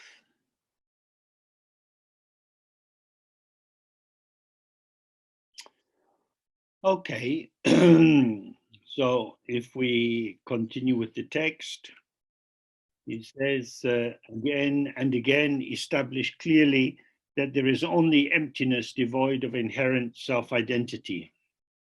Self-identity, meaning that something is just itself, in itself, of itself, leads to the sense that the ground of the tree is the treeness of the tree. The ground of the banana is the banana. A banana is a banana. It's not an orange, it's not a dog. It is a banana. It is full of banana-ness. Now, this feeling is clearly contradicted by the fact that the banana comes from the shop and it comes from a banana tree in some hot country. And this is important because it would indicate that although we might study dependent origination and read Nagarjuna again and again, the seeming thingness of entities, of what we take to be autonomous entities, is very powerful. Things are what I think they are. Because for the ego self, I have to trust my own mind. I have to trust myself. Oh, especially when you're younger, you might meet someone and think they're really nice. But when your friends meet them, they're saying, oh, maybe not for you. And we think, oh, but I love them. We'll be fine. No, I'm sure. the sense that we might be wrong about the qualities of a person, that's disturbing. More disturbing would be that we are inaccurate in our perception of our own qualities. And extremely anxiety provoking would be the idea that we are wrong about our conviction about the real existence of ourselves. So we might well be prepared to believe the lie because it's reassuring. And this is why he's saying that you have to look again and again and again at the immediacy of experience. Because we are very experienced at projecting false notions of identity onto what is there. Then he says, regarding this emptiness, devoid of inherent self-identity, many thoughts about the existence or non-existence of entities arise. Yet these distinguishing concepts are themselves inherently free of the duality of subjects who identify and objects who are identified. Appearances are emptiness. They don't displace emptiness. They are emptiness. The issue is whether their emptiness is perceived by us. So he's saying many different thoughts about the existence or non-existence of entities arise because we are thinking about something. That's how it feels to us. Do clouds have a real existence? We call them clouds. We talk about clouds. We can see them, photograph them. So clouds are there. So this trope or this style of conceptualization and talking subtly reinforces the seeming givenness of these entities. It's there. So the key thing is to see here, the concept becomes the hook onto which you hang the projected meaning. So if you go to the sea and you see the waves going up and down, if you've got someone with you, you can talk to them about the waves. The waves are very big today. So what is this entity, the wave? It is the water of the ocean in a shape. Nothing has separated the water of the wave from the water of the ocean. But when you apply the term wave, it is as if it separates the wave from the water. The wave is a pattern of the water. So it's the same with all the phenomena we see. These are patternings of the potential of appearance. When we simply stay with the appearance, there is variety, but no division, no separation, no isolation. So often activities of the body and the mind in their patterning support the false projection of entity. So we talk about the Taliban in Afghanistan, the Taliban. So there are a lot of different people who are in the Taliban. Some are tall, some are small, some are fat, some are thin, but they are all Taliban. So the differentiation of the phenomena is made invisible or homogenized in terms of they are all Taliban. So we have to see that very often the concepts that we use to organize our experience are so reductive and simplifying that they function as a kind of violence. And this is the problem with nouns, that they seem to have a very definite referent. If we say men, it seems to apply to something. But there are so many different ways in which, if you like, men are men, that it's not really pointing to any predictable or identifiable quality. What we can say is when we apply the term men, we are not referring to women. So that the clarity of the term men, with its indeterminate reference, is produced by the exclusion of women. So I am Scottish. I don't know what that would mean. Many places in Scotland, many ways of being Scottish. Essentially what it means is I am not English. That is definite. The actual content of Scottishness is difficult to find. So this is the same when we have phenomena. We say tree, we say house. Inside the house, the plumbing could be terrible, the electricity supply could be very dangerous, or it could be perfect. We don't know, we just say house. So what he's saying here is, don't leave your mind out of the world. Don't keep your mind inside and imagine you're looking out at all this stuff out there. The stuff of the world comes alive through your participation. This is your appreciation. This is the function of the Sambhogakaya. If nobody is experiencing phenomena, there is no enjoyment. But the deepest enjoyment comes from the participation, which is free of grasping and ownership and solidification.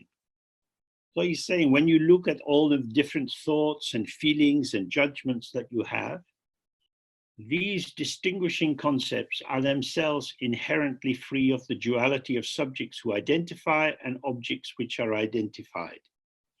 That is to say, that the concept is not being applied to something which is already there. As we looked before, the concept arises as the child or the ripening of the interaction of the potential of the field and the potential of the mind engaging with the field.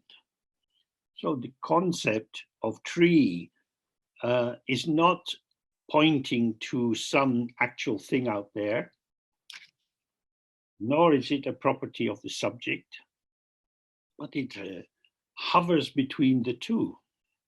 So to look at it in another way, if we return to this familiar Dzogchen idea of the three aspects of the mind, the essence or the truth of the mind is open and empty. This is the primordial purity. This is the Dharmakaya. This is the mind of the Buddha. Your mind is not a thing. It cannot be contaminated. It is pure and empty from the very beginning. But this emptiness is like the emptiness of the sky. It's not a null void. It is a plenum void, a void which is always full with the potential of manifesting infinite diversity. Without, excuse me, without effort, ceaseless appearances are arising. This is the luminosity of the mind, or the clear light of the mind. It's clear light in the sense that there's nothing to grasp. It's the basis for illumination. The clear light contains within it the potential of the five light, which is a symbolic way of describing the potential of the five elements, the five poisons, the five skandhas. Elements. That is to say that the way in which the rich diversity of the possibilities of life manifest is all the expressive force of the mind itself. Nothing comes from nothing. So if you look again and again and you are clear, my mind is empty, it's not a thing, you can't find it as something, then experience is illusion. Illusion means it's there and not there simultaneously. If you see a mirage, you see something, but it's not what it seems to be. It is the waterless appearance of water. So what we see is the treeless appearance of tree, the houseless appearance of a house. That is to say, what you get is simple appearance or mere appearance, but there's no essence of house that you can massage into it. You might say, oh, I love my house. I've been here so many years. I feel good living here.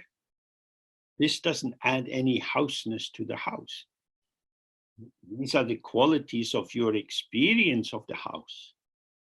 When you leave the house or die, someone else moves in, and after a while they think, oh, don't think I like this place very much. Qualities are relational. We've looked at this several times today. The quality I experience or perceive in the object is not inherent in the object. It is co-emergent between me and the potential of the object. So this second aspect is the radiance of the mind, or the luminosity, which is ceaselessly showing new patternings with infinite diversity. And then the third aspect is called compassion, all-pervading compassion. And what this means is, if I am present here without preoccupation, not busy and stuffed inside, and not full of prejudice towards what's around me, so that I experience with fresh senses, then I am always moving in relation to the world. So this kindness or compassion doesn't mean I'm going to be nice to you. It means I bend to put on my shoes. I stand up to walk down the stairs. That's what I do. That's my kindness. When I was 3 years of age, I will go down each step one at a time, both legs, then move my bum down, both legs, move my bum down. That was my kindness then.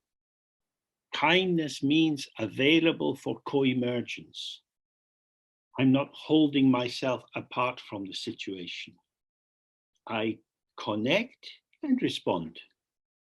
And at each stage in life, you do that. When I was small, my mother would cut up my food for me. And when my mother was very old, I would cut up her food for her. So we relate according to circumstances. So these three aspects of the mind, they are the vibrant presence of the absence of inherent existence. So I was saying that these three aspects, the openness, the unborn openness, which is the Dharmakaya, the clarity of expression, which is the Sambhogakaya, and the ceaseless connectivity, which is the Nirmanakaya, are inseparable. And the kindness of the Nirmanakaya is manifesting beyond reification. Nothing is lost when we cease reifying. The precision, the clarity of each moment, each interaction happens with more ease and spontaneity. In the tradition, it always talking about the intrinsic insight or clarity or wisdom of the mind. That is to say, from the point of view of the Buddha, life is not a problem to be solved. Problems to be solved arise on the basis of seeing subject and object as separate and having their own definitional base. So he's saying that when you have this clarity, subject and object aren't the problem. It's like looking at the sea and seeing one wave following another. One we call the subject, the other we call the object. They are the display or the pulsation of the ever open ground. Unawareness is to not see fundamental, indestructible integrity, and then to imagine the real existence of real entities. Nothing is established by this delusional belief and imagining. But when you're in it, when you are living inside this belief, it is as if it is real. Just as if when you're in a dream, things seem to be truly happening, and only afterwards you realize, oh, I was dreaming. Nothing is established by the dream. Nothing comes into real existence. So this is the big difference. To wake up, to become awake, Buddha, Bodhi, to be here means that you're not dreaming about something, you are with the immediate freshness. Therefore, without awaiting future thoughts or going after past ones, let the mind flow freely, staying on the point which has no location and no duration, the ungraspable immediacy of here and now. It's like a tiny, tiny point, a tigli, and yet it's everything. But when you open yourself to thoughts of the past or thoughts of the future, this gives rise to extension. And this conceptual construction gives rise to location and duration. The past, the present, the future, here and there. These separated points have us moving about. In the Tibetan language, the common word for sentient beings is drowa, somebody who is moving. So this is our life. We're always here, but about to go there. Because this here is relativized into relatedness with there. But the fresh, immediate here and now, the immediacy of instant presence is simply this. It is non-relative. So we can sit for a little bit, just relax in the out breath, then you're here. Then, as he says, don't go after past thoughts, don't wait expectantly for future thoughts, but let the mind flow free. It's not flowing away from you, it's not flowing towards you, it's flowing just here. This, including you, is the flow, which never moves. If you are following the past, you have merged with a thought, because it's the thought that follows the thought of the past. So, however your mind is, just give it plenty of space to be however it is, without going after anything, without adjusting.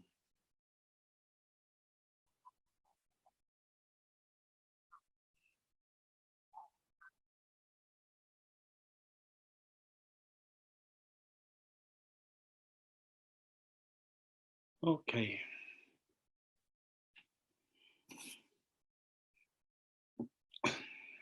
So, as much as you can, if you can do this kind of sitting for 10 minutes and then a break and then 10 minutes again and again, and gradually for longer periods. So when you are just present, without going in any direction, without following after anything which occurs, this settledness, this presence has, because it is the mind itself which is able to do this, has no beginning and end. It has no top and bottom. Your mind is now the source. the ground. Everything is occurring in this space of the mind. Your mind itself is the Dharma Dhatu, the place of all appearances. And there's nothing to do except be there. You're not looking for any advantage from any appearance, and you're not looking for any difficulty. Awareness itself is untroubled. It's a narrow ego fixation which gets troubled. So, in terms of what is arising, there is an equalness to everything, the equalness of emptiness. But again, it's not homogenized. It's all the differentiation, all the rich varieties there, but the one flavor is that of emptiness. So that's, if you like, the object side, although it's not split off. Then, as it were, on the subject side, we have equanimity.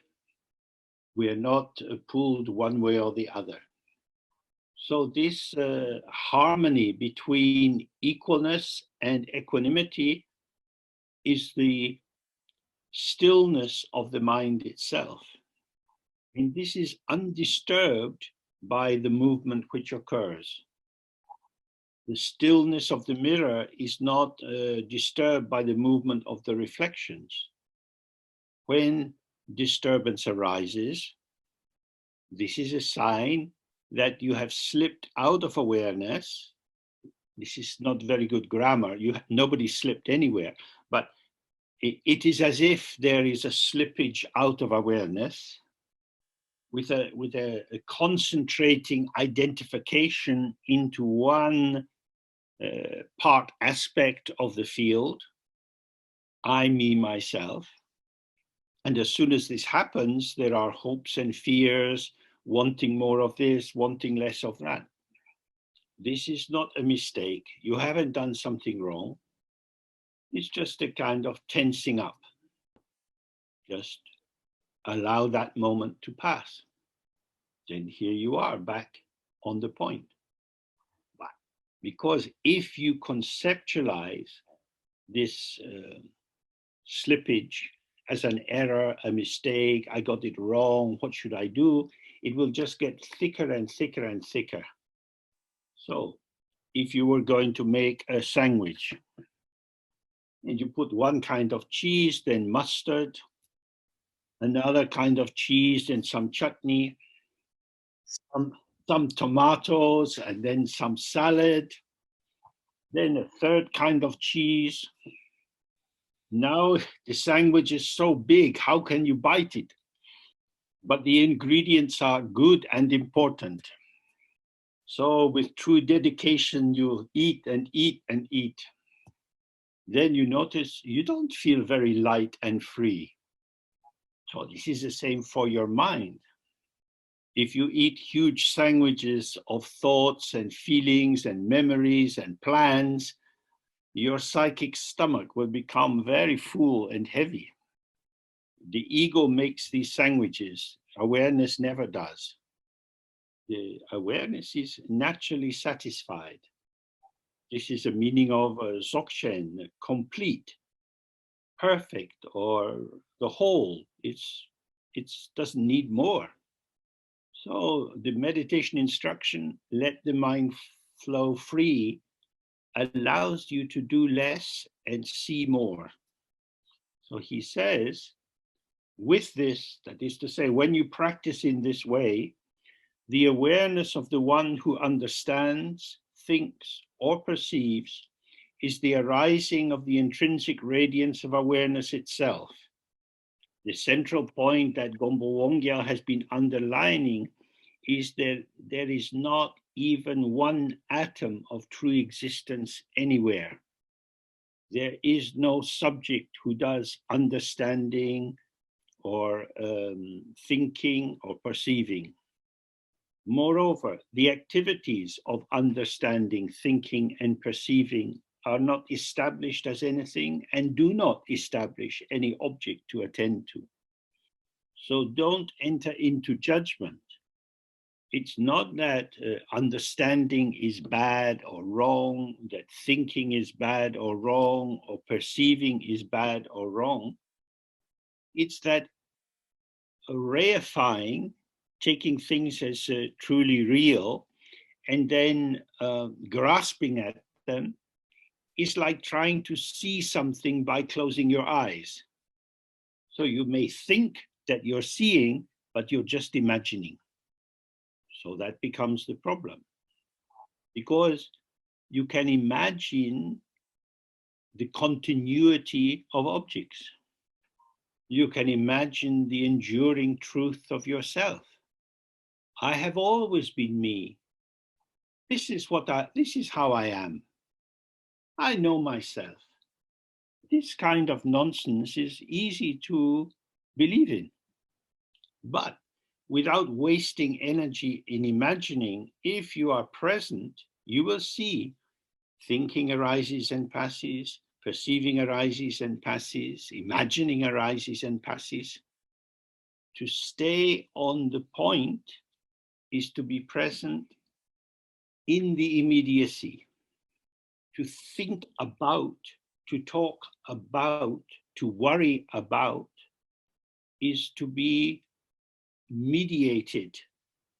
And this excessive and unnecessary activity generates and maintains the deluding structure of subject, verb, and object. Just as if you go to the cinema without thinking about what you might see, maybe you see a bad film or a film you don't like. But anyway, it's a film. And if you don't start blaming the film because it's not what I wanted, oh, it's a film. That's the same as meditation. Don't have an idea about what good meditation would be. However the mind is the mind, the Dharmakaya. The filmmaker is wonderful. The problem is the audience. So don't enter into judgment. Be present with whatever is arising, and then doubt, worry, anxiety, self-hatred, jealousy, pride, everything will be revealed as it is. So everything is the radiance of the mind. But I don't like it. Now you have separated. Now you're standing apart. Now you are the queen of the world. Relaxed, open, receptive. This arises as appearance and emptiness. What is it that is being judged, and who is the judge? This is being off balance, staying centered, open, relaxed. Whatever comes, comes. So then he says, it is vital to always abide in this presence. Once you slip out of this great circle, the whole, the natural completion, then duality arises as something, as it were, real. Subject is real, object is real. Then trapped in that paradigm, in that mode of believing, no matter how hard you try, it will never be simple and fresh and direct. You don't make things fresh, they arise fresh. So if, as soon as you realize that you're getting busy, or you're getting irritated, or you're grasping, then like a dancer or in a yoga class, you want to find the plumb line running straight through you. Not tilted to the future, not leaning on the past, not coming from there, not going to another place, just here. This is the great mystery. If you do less, you will have more. If you do nothing, you will have everything. And if you do a lot, you will only have yourself. Okay, so that brings us to the end for today. Thanks to Pedro for recording and organizing, and to our translators. And we meet tomorrow at 10 UK time and continue till the end of the text. So have a good evening, and I wish you good luck with your study and practice. Yeah. Bye-bye, happy people. Thank you very much. Bye. Bye. Bye, James. Thank you. James. Bye. Thank you. Bye. Thank you very much. Thank you. Thank you. Thank you. Bye-bye. Thank Bye. you. Thank you very Das war much. noch anders mal. Hariom, Hariom.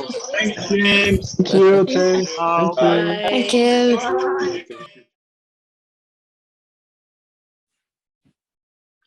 Another day. Here we are. Okay. So we're just on time. Hopefully there will be some time at the end for questions. So if you have any question about the text or what I've been saying, you could send it as the chat. If we don't get through them today, I'll take them up in the next question and answer that we have on a Wednesday evening. So this text that we're looking at is tilted towards practice, showing us how we can participate with the clarification of our own presence. Our key issue is that we get lost, we go astray. So we are unaware of our actual ground, our source, which is present moment by moment. Not having immediate clarity, we are forced to try to make sense of what is happening. And that leads us into developing our skills in the use of signs, of language, in order to identify arisings as being something with their own existence. So as we touched on yesterday, we then have this paradoxical situation that the tools, concepts and ideas that we use to make sense of our world, to clarify it on an ordinary level, this very process thickens the veils and obscurations which make it difficult to open to our open source. And this thickening leads to the first of the 5 afflictions, or the 5 afflicting poisons. In Tibetan is called timuk. It's a dullness in the sense of opacity. There's a lack of brightness and immediacy. For example, when you look around the room that you're in just now, you see light, but you are convinced that you see walls and tables and cups and so on, whatever is there. This simple actuality of the light is thickened by being merged with our conceptual interpretation. Now, if we couldn't make interpretations, we wouldn't be able to function with other people. In terms of connectivity and communication and caring and support, these functions are not bad in themselves. The difficulty is that we take it to be something which is just there, just like that. So, for example, we have translation into 4 languages available. You can observe someone doing translation or interpretation. So there is English, and then there's Polish or Portuguese, Spanish, German. So you can see the first form, the English, and then the interpreted form. But with this form of mental opacity, we only ever see the interpreted form. maybe small babies, before they have a developed conceptual apparatus, have that just immediate freshness. Some kinds of drug experiences can give moments of the same. But generally, we need to have a meditation practice in order to observe the process of the construction of our world. When we talk about being born in one of the realms of samsara, it's like being born into the middle of an endless game of football. Parents are running around, grandmother is doing some cooking, and gradually we learn to kick the ball and we are running around for the rest of our lives. That is to say, samsara is not a fixed thing that you come into.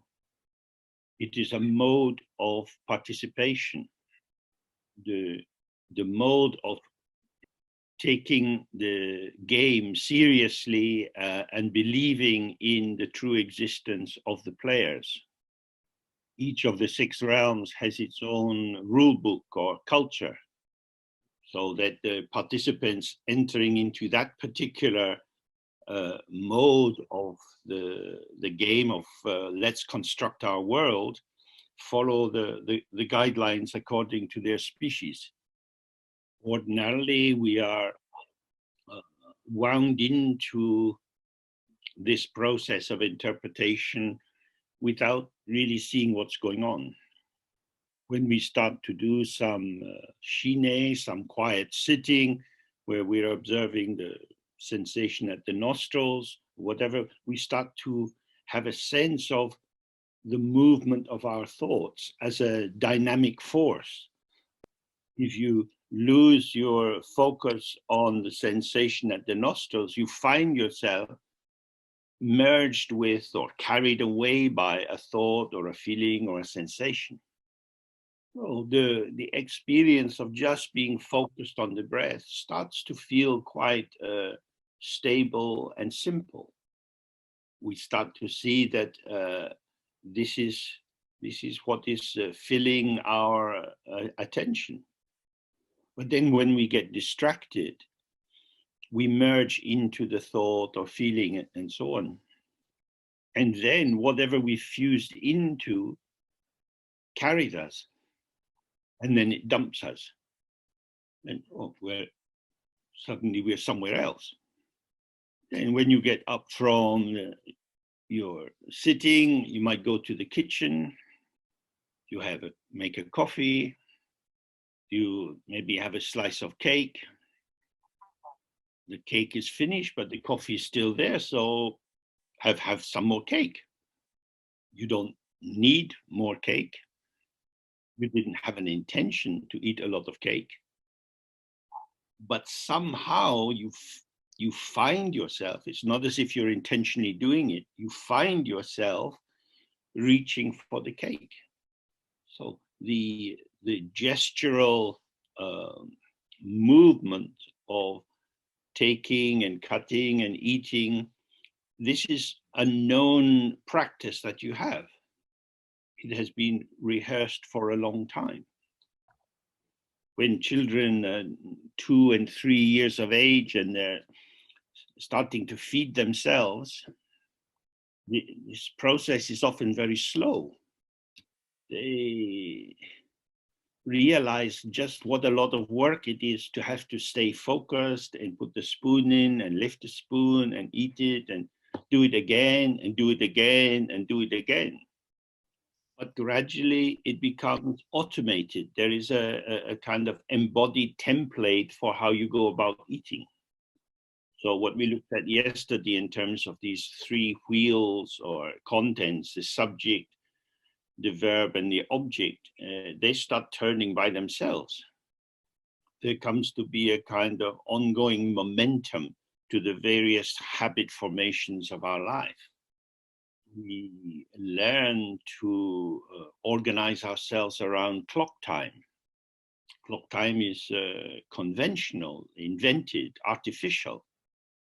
But if we have to get to school on time and do our homework before we can watch something on TV, then we learn to get into the rhythm of clock time and the speed of how we do things is organized around how much time we have available. This taking for granted or normalization or being part of the assumption that this is how we behave, this becomes very quick and easy. So this is why there's a lot of emphasis on being mindful, because mindfulness means that the light comes on and the darkness thins a little bit, because now I'm attentive to the ways in which I am walking or talking. So this sometimes this term timuk is translated as stupidity. So our stupidity, our dullness, our opacity directs how we react to situations. And from this first of these poisons, we have I am real, this is real, and I like this object. And so there is desire, or I am real, the object is real, and I don't like it. So there is aversion or anger. So the fusional quality of mental dullness permits us to fuse into desire, appropriation, taking, and rejection, aversion. There's a Tibetan story about this. One day a monk was out on pilgrimage, and he could see a big storm was coming, so he saw a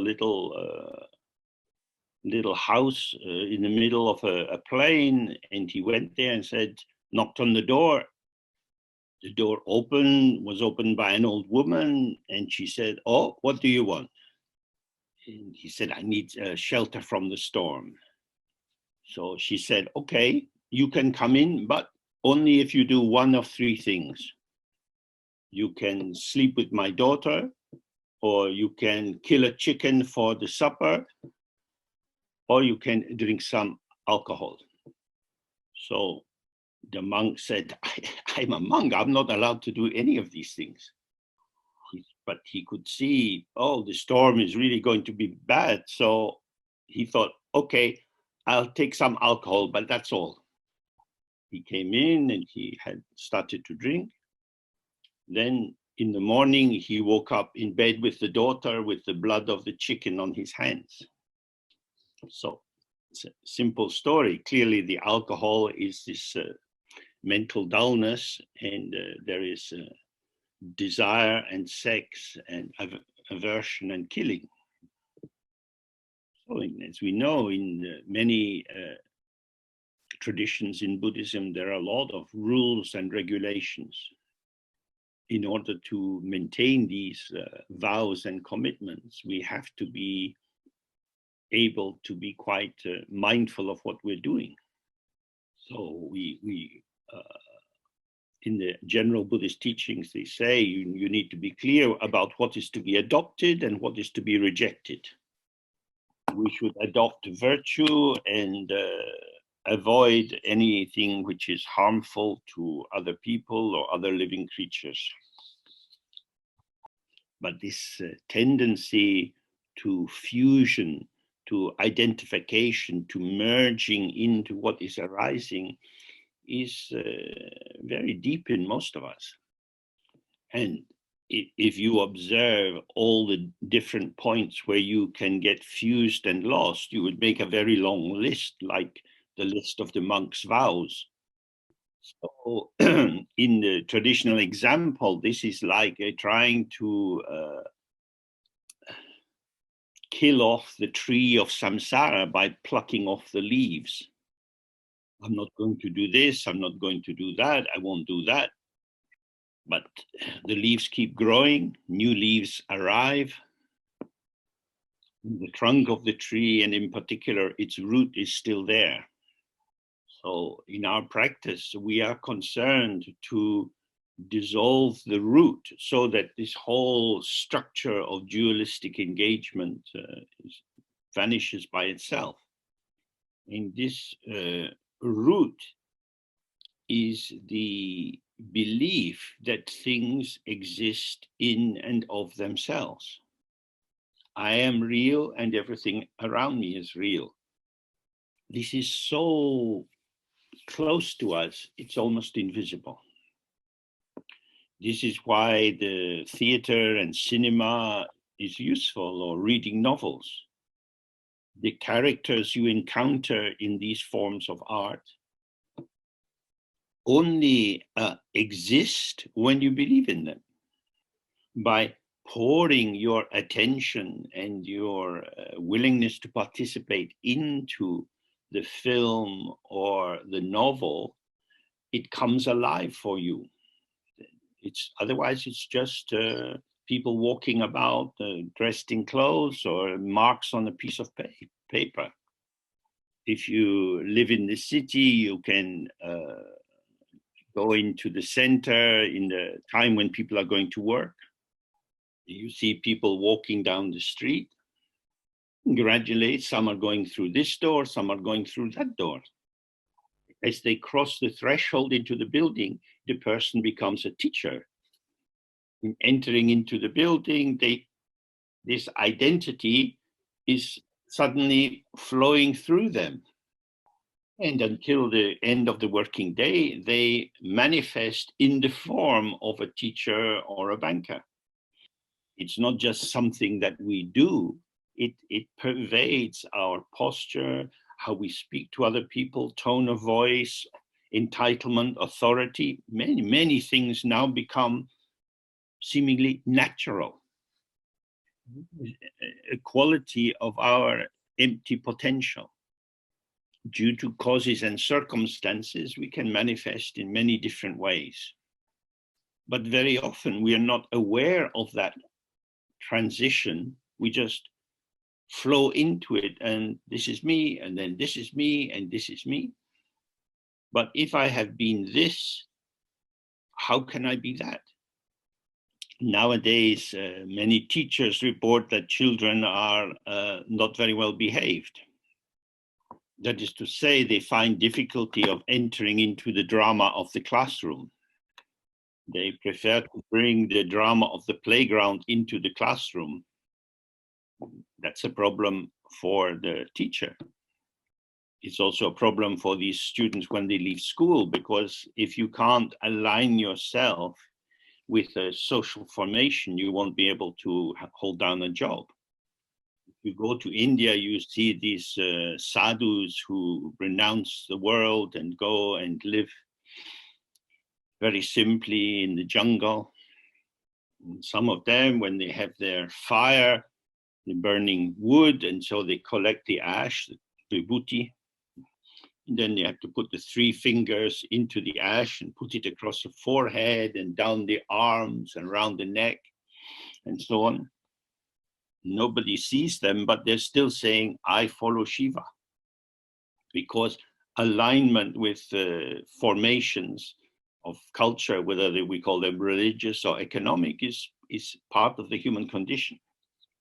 This alignment is not wrong, as long as you know that it's theater. So the texts say everything is illusion, form and emptiness, banker and emptiness, teacher and emptiness, sadhu and emptiness. If we see this, then we follow the middle way. It is our compassion or kindness that allows us to take on these forms so that we can relate to a range of people. We are being available according to the plasticity of our potential and the topology of our environment. We can take on in different ways, but knowing that these are activities. This is dynamic movement pattern formation. So you can do anything. But if you strongly identify it so that you become a teacher or you become a banker, you're adding a layer of limitation, a kind of ontological limitation, because you're saying this defines who I am. So some of you will know very well this idea of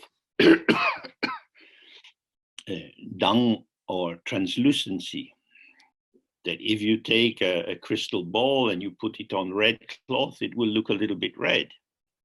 If you put it on blue cloth, it will look a little bit blue, but it remains clear crystal throughout. Oh, this is an indication of how we can engage with the world. We allow these colorations or patternings to manifest as if this is how we are, with a sense that how we are is how we are, not essentially, but how we are in conversation with what is around us as dependent arising. And yesterday we touched on the tantric form of Guru Yoga, where you merge into the form of the deity. We start with, let's say, Padmasambhava in front of us. He has a body of light. We have this dull body of flesh. And we pray with great devotion, please save me, please help me. We say this many, many times, focusing entirely on this bright body of light. And then light comes from the three sides, the forehead, neck, and heart of the deity, and fills our body with light. This is washing out the solidity of the body, heaviness of our belief in our true existence, until we are also just a presence of light. Then the Guru comes down through the top of our head, merges in our heart, and we dissolve into his form and in the shape of a ball of light. And then this ball of light dissolves into space, and we sit in the open spaciousness of the mind. So this is a process of thinning the formation that you are merged with. We start with our ordinary belief. This is me. This is my body. This is me. Now I still have my shape, but I'm becoming full of light. And with our friends, when we talk to them, we are maybe subconsciously seeking a confirmation. You know who I am. This is me. You agree, of course. But when we are focusing on Tara or Padmasambhava, we are saying, don't confirm my samsara identity. Show me my true identity. Bless me so that my habitual formations dissolve. So I am in the process of the practice, I am de-emerging from my familiar flesh and blood identity. Then I'm merging into the reception of light from the Guru. I am only light, and my light is merged with the light of the deity. And now the light merges into space, it dissolves, and there's only space. And if you're doing a more detailed practice, from this space you may arise as the deity, as Tara or Padmasambhava. We have to hold this in the middle way. It's not a concrete thing, yet it's also not nothing at all. You might say, oh, it's just pretending, it's self-deception. Your usual body, your flesh body, that's the real you. Yeah, otherwise it's just games. But actually, to become Tara, to have this felt sense of the shape of her body, how she moves. This is appearance and emptiness. Then with this as a living experience, then you see that what you call your flesh and blood body is also appearance and emptiness. So this is a central principle of Tantra, is that it uses methods which would normally bind people into samsara. It uses the same method to free them. So the belief that I am a teacher, a thickening of my sense of being this is what I am. I can merge into being the teacher because the space of my mind is open to being filled, just like the crystal ball on the red or blue cloth. Most of us can look back on our life and see that somehow we took one pathway to find a way to make money, but we could have done other things. We had dreams of being somebody else, but you're a teacher until you retire. If you are so committed to being a teacher that you go into the village square and start to give lessons because you want to be a teacher, then probably the police or the psychiatrist will come to see you. But who am I if I'm not a teacher? So this is a crisis for many, many people. If you lose your familiar occupation, then there's a disorientation. If you live with a partner for many, many years, if they die, then you can have grief because not only do you miss the presence of that person, but you have lost the formation of yourself as the one who was in ongoing communication with that person. So the basic emptiness of the mind permits merging with forms. If we see that these forms are forms of appearance and emptiness, this is a path of liberation. If we take these forms as being inherently real, this is a path or a way of being in the dullness of the six realms. In the general Buddhist teachings, as an encouragement to try to avoid intense or particularly deluding kinds of fusion. In the Mahayana, we study emptiness and develop an intention to liberate all beings. We vow that day and night till the end of time, we will be focused on the welfare of others. We are merging ourselves with the Bodhisattva ideal. And this orientation is activated in the tantric path by merging into the deity. In Dzogchen, the capacity of the mind to be hospitable to whatever is occurring is the path of liberation. Our mind itself is pure from the very beginning. It's not a thing which can be marked or damaged or made dirty in some way. And from this pure source, illusory appearance is arising all the time. It brings no substantial benefit and it causes no substantial harm. So in Dzogchen, we're not intentionally or unconsciously merging with anything. We relax into awareness, which is the space of revelation, so that whatever is arising, we don't interfere with it. We're not allocating value. We're not interpreting the importance or unimportance of what's arising. So we're not entering into judgment. The sky accepts rainbows and clouds. The sky doesn't control what comes into it. Things arise and then they vanish.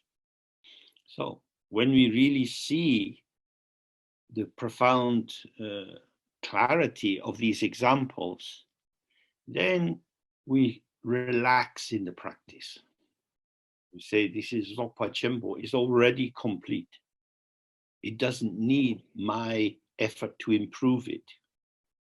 If I do think something is wrong, then I am in a dualistic conceptualization of what is occurring. There's this, and then this, and this, and this.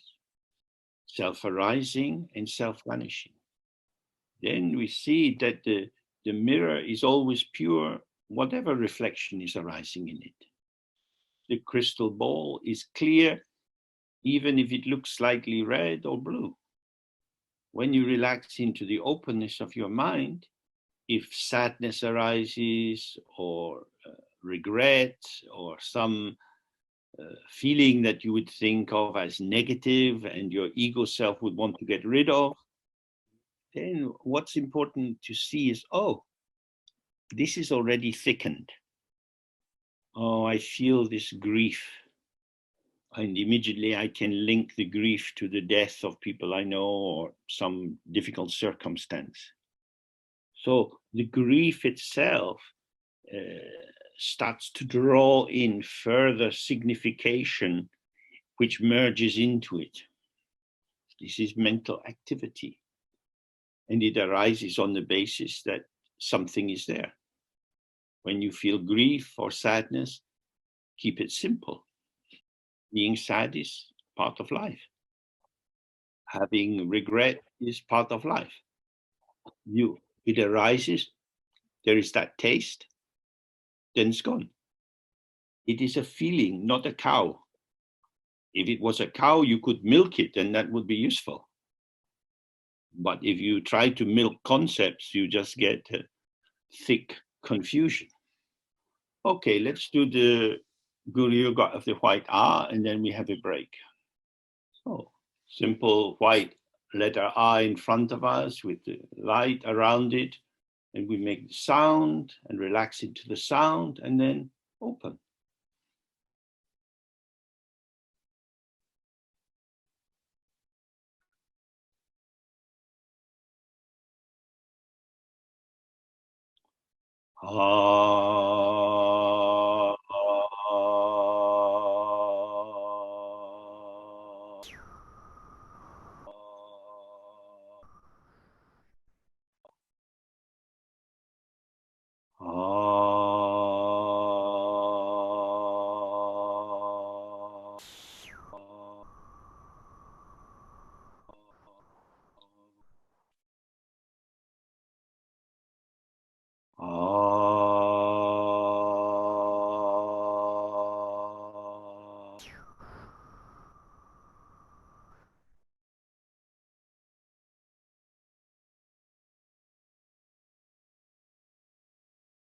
Okay. So when we sit in this way, we are relaxing and releasing. It means we're not recruiting what is arising as an ingredient for our construction. It's as if you went into your kitchen, I don't know, maybe you have some glass jars of different kinds of beans. You might have green beans, black beans, white beans, pink dal, lentils. Usually when we look at these, we see them as ingredients. They are a means to an end, a method by which we make something. But if we just open to them as they are, seeing them as an end in themselves, just as they are, then you might notice that their shape and the subtle variations of their color and the differences of sizes become more apparent. So this is the orientation of our practice, that we're not mobilizing to do anything.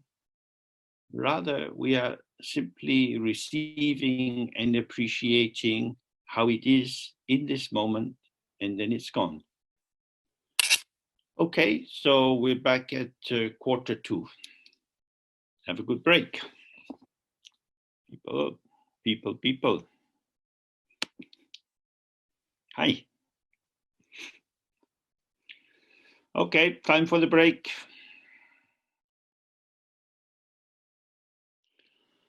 Okay, so we can continue with the text, saying now, whatever feelings come, be they happy or troublesome, they are the arising of the intrinsic radiance of awareness. So there are two main aspects to this. The first is to be clear about the nature of the source. The ground or the source is the ungraspable openness, which is inseparable from awareness. Yesterday we were looking again to see the immediate actuality of the mind. The mind is not a thing. It doesn't have the qualities we normally attribute to a thing. It doesn't take up a particular positioning or space. This mind is itself the ground. It is our mind, but not ours in the sense of being a possession or something that the ego self is in charge of. The ground is what we arise from, what we emerge from. Yesterday also we looked at these three aspects: the openness, the clarity or luminosity, and the movement or contact. These three aspects are inseparable, like the three modes of the Buddha's presence, the three kayas.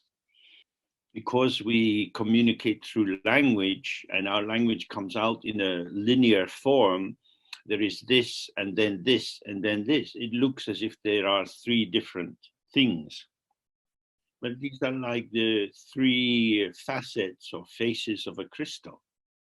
So our ground awareness is the space in which everything is revealed. What is revealed is the radiance of the mind. So on a very dark night, the sky might appear to be nothing at all. It's just kind of big, black, nothing. But when the sun of awareness rises, then you have the dawn, the light spreads out and everything appears. So say you're outside and as the dawn is becoming clearer, the outline of a tree becomes apparent to you. When we look with the eyes of duality, we might think, I'm glad the dawn has come because now I can see the tree. But of course, what you see is light in a pattern. And the tree is the name which is applied to this pattern, a pattern of light. If you cut into the tree with an axe, you will see other patterns of light. These you call the wood that's hidden by the bark of the tree. You see patterns of light. So when we practice Dharma in this way, we let the light come first, and then if the concept comes, we see that it's a kind of play with the light. The light is primary. As long as it's like that, it's okay. But if you make the concept first, there is a tree and the light is showing me the tree, then light, which is the primary energy of our existence, the heat and light coming from the sun, the light which is the illuminating quality of the mind, the inherent luminosity of experience, this becomes hidden. No, you are happy or having trouble because of your mind. If you had no mind, then you wouldn't have experience, and these terms, happy or sad, wouldn't have any relevance. These experiences, happy, sad, expansive, contracting, however however it is arising in this moment, this is the display of your mind. However, in our ordinary human way of relating, if you're talking with a friend and they say, I feel sad, in most cultures, it would probably be considered a bit rude to say, oh yeah, that happens. We are expected to show some interest. Oh, what has happened? Something has made you sad. So we're back with the three wheels, the subject, the object, and the verb. A change in circumstances has acted upon you, and this has given rise to the feeling of sadness. Oh, but I don't understand. I thought you were getting on really well together, and now you're saying the relationship's not good. So now we're applying more and more ideas and interpretations to try to join the dots and make some pattern. And the immediacy of the sadness, how the sadness is, how it is arising for the person, that it is a unique, unrepeatable moment, that is disregarded. So the sadness or the difficulty is located in a sign economy. And so it's indicating something, it's pointing to something else, somewhere, some referent. So this is what we were looking at just before the break. If you have your jars of beans, you can experience them in terms of the shape and color, or you can start thinking what kind of soup you might make with them. So because I'm stuck with this sense, I exist, I am me, these things exist, so then it's automatic. Oh, what will I do with these things? So this is how the vibration goes on between the reified subject and the reified object. So what Gombo Wongyel is saying, don't elaborate, don't make it artificial, don't contrive or construct anything with this. If you directly see how this is, you will observe it arising and vanishing by itself. This is the great protection from the busy concern, what will I do with it? You don't have to do anything. Self-arising, self-vanishing. I feel sad, or you feel sad. Oh, sad. Sadness is just one of the many colors of life. Once you enter into judgment about it and say, oh, but baby, I don't like you to be sad. Let's do something to cheer you up. Then we are organizing experience according to our familiar matrix, as if we knew what status this sadness or difficulty should have. So Gombo Wongyel is indicating for meditators, don't go down that road. That is the road of busyness, of construction, of incorporating fresh experience in stale narrative. Stay present on the arising. The arising itself is this moment, this fullness of the moment, this completion of the moment. And then it's gone. And then there is something else. Oh, but that is important. No, we need to talk about your sadness. No, but I feel better now. No, but I'm concerned. You shouldn't be feeling this way. We don't let go. We think there is something hidden in there, as if the concept was the treasure revealer. And the treasure that will be revealed is understanding. But this understanding will be a story. Oh, now I understand. Yeah, oh, I can see. But where is the fresh moment? So when you stay absolutely here, now, what is arising is always here and now, and it is sufficient unto the day. It is enough. Then you see that this this is moment is shining out, even if it's if you like, a dark light or a dense vibration. This is the radiance of awareness. This is what is occurring in that moment of illumination. If you go to an old-fashioned cinema where they have a projector shining the light onto the celluloid strip, the most important thing is the light. If there's no light, then this strip with all the images of the film is no use. But when the film starts, you forget the light. You're just seeing the people on the screen moving about. They're out there doing things. I can see them. It's illusion. The image itself is an illusion, and our belief that it is truly existing out there, that's a delusion. What is continuing is the basic light, which is allowing all these different patterns to show. Of course, light is a metaphor. It's not it's not directly saying, oh, you have to have a lot of light shining. The clarity of the mind is the basis of the presenting of patterns, of images. And what he's saying is, don't split what is arising from its ground. This is appearance which is empty, revealed or shown by awareness which is empty. It's not two different things. Oh, you can say that the Dharmakaya, or the mind of the Buddha, is awareness and emptiness.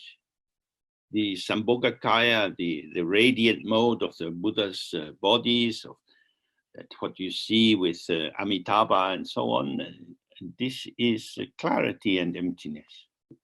And the Nirmanakaya, the apparitional forms like Padmasambhava and like the great teachers, but also like ourselves, if we can directly see how we are, this is appearance and emptiness.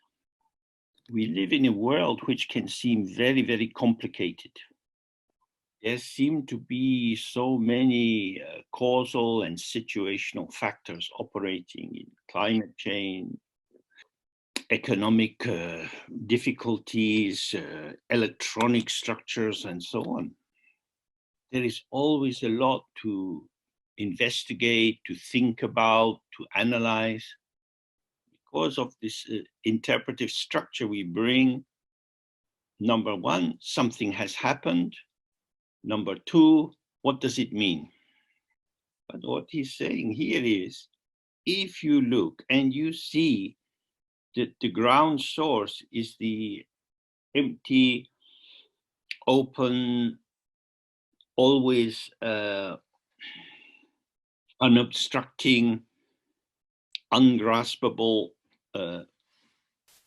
mind itself, then if you're clear about this, then everything has only this source. And so it is the child of the source. So if the ground is pure, what arises is pure. Only emptiness comes from emptiness. The Dharmakaya is, if you like, emptiness, emptiness.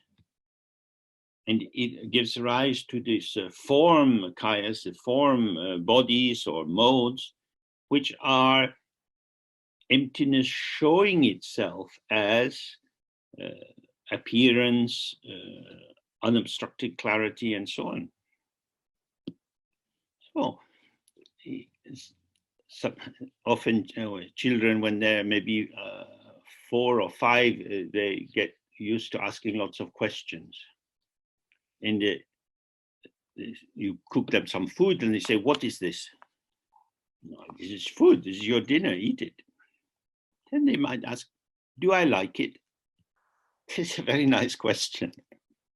Well, you have to taste it. How will I know if I like it? Well, you have to stay with it. I don't think I like it. Oh, that is thinking that's deciding, not the tongue. Oh, this is how we also operate. We are mediating the experience by turning it into something to think about. Oh, very often parents are having to say, oh, come on, just try it. Just try it. I don't want to. I know I won't like it. So that gives you a real sense of how this mental opacity, this dull stupidity starts to arise from its karmic base. Saying just stay with the source, and then you won't need to ask questions or investigate or inquire. There will be the non-dual clarity of, oh, it's this, it's this, it's this. So he says, practice so that this becomes clear to you. Then he says, then without the least effort or artificiality, whatever experiences arise will be liberated in the non-duality encompassing all of our habitual ideation, conceptualization, object-engaged mental activity, and the pristine illumination of awareness. All experiences are non-dual with emptiness. Dull stupidity is just as inseparable from emptiness as clear awareness. This is why you can read in the text, there is not the least difference between samsara and nirvana, because the actual truth of whatever arises in samsara is emptiness, and in nirvana is emptiness, and in that there is no difference. So this is like trying to help the child see that I will never feed you poison. Everything I put on the plate for you is food. Food is good. The more prejudice you have, the more you make some food special and other food not special, the more on you go. The more difficulty you have, because you won't always get what you really, really like. And you make life difficult for other people. There are many parents now who have children who decide to be vegan. Oh, the mother can end up cooking 3 kinds of food for the people in the family. What is food for you is not food for me. This is a kind of disordered sensitivity, an alienating sensitivity. If food is food, eat it. It's food. So that's exactly what he's saying. Whatever experiences arise, they are liberated in the non-duality, which encompasses or includes everything. One of the things children have to learn is that they're not the king of the castle. And though you may care for the children, the whole world cannot turn around them. If the child develops a kind of narcissistic, self-centered attitude, it becomes an attack on group living. And that leads to so much extra conceptualization. So what he's saying here is very helpful in all directions. If you see the unborn, unceasing presence of everything, then all these acts of choosing and hierarchies of attribution of value, they dissolve. It says it is vital to directly awaken to presence as this awareness. This is the most important point. Here you are present. Experience is arising as an aspect of presence.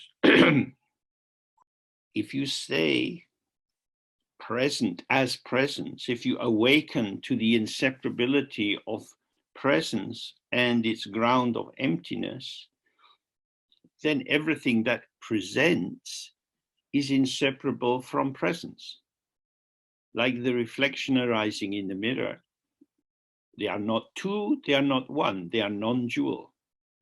So here you have the non-duality of whatever is appearance, which in our in its revelation to us is experience, and this is arising and passing within our unchanging presence.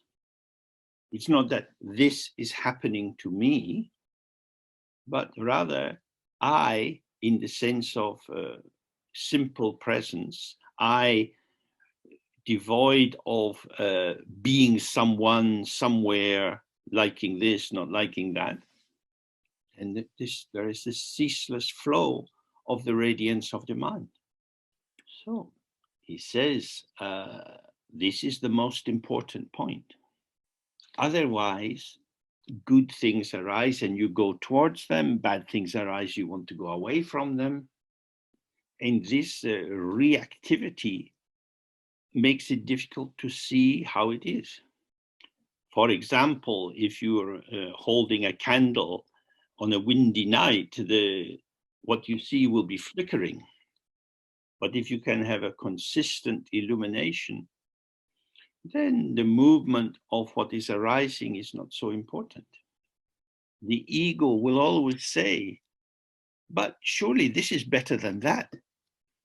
This is why he was saying before, you have to see your own ground. The ground of our ego self is this felt sense, I exist, I am me, I'm here. There's a kind of close density to it. But when you attend to this, when you focus on, okay, what is this choice or this certainty that I have? You see that there is no enduring fixed continuity of self. The self is a way of linking together transient moments of appearance, thoughts, feelings, memories, plans. So when you look at yourself, you see, oh, James Lowe is no more real than Mickey Mouse. When we are children, we can believe in Mickey Mouse. And when we get our name and we start to have a sense of our individual identity, we believe in that. And it is only a belief. Reality, what is called reality, is a delusion. Everything is illusion. Appearance and emptiness. Appearances influence each other. But that doesn't mean that they exist in the sense of having their own existence. If I walk across the road without looking and a car hits me, maybe I die or I'm in hospital with multiple injuries. This doesn't mean that my body exists and the car exists. My body and the motor car are patterns of energy. And patterns of energy work according to their being able to collaborate. If you are in the kitchen chopping up a carrot with a sharp knife, it's very important to be able to distinguish between the carrot and your finger. The carrot is long and thin, your finger is long and thin, but you are attributing different status to these things. It doesn't mean that your finger is more real or has a truer existence than the carrot. When the carrot is taken out of the ground, it's heading towards death. The supportive factors that kept it going in being planted in the ground are being removed. Carrot in the earth and carrot in the shop is not the same. We also are held in place by warmth, by having water to drink, by having so many supportive factors, food, sleep, and so on. Without the operation of these factors, we are dead.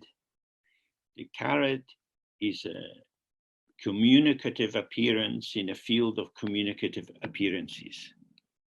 And so am I.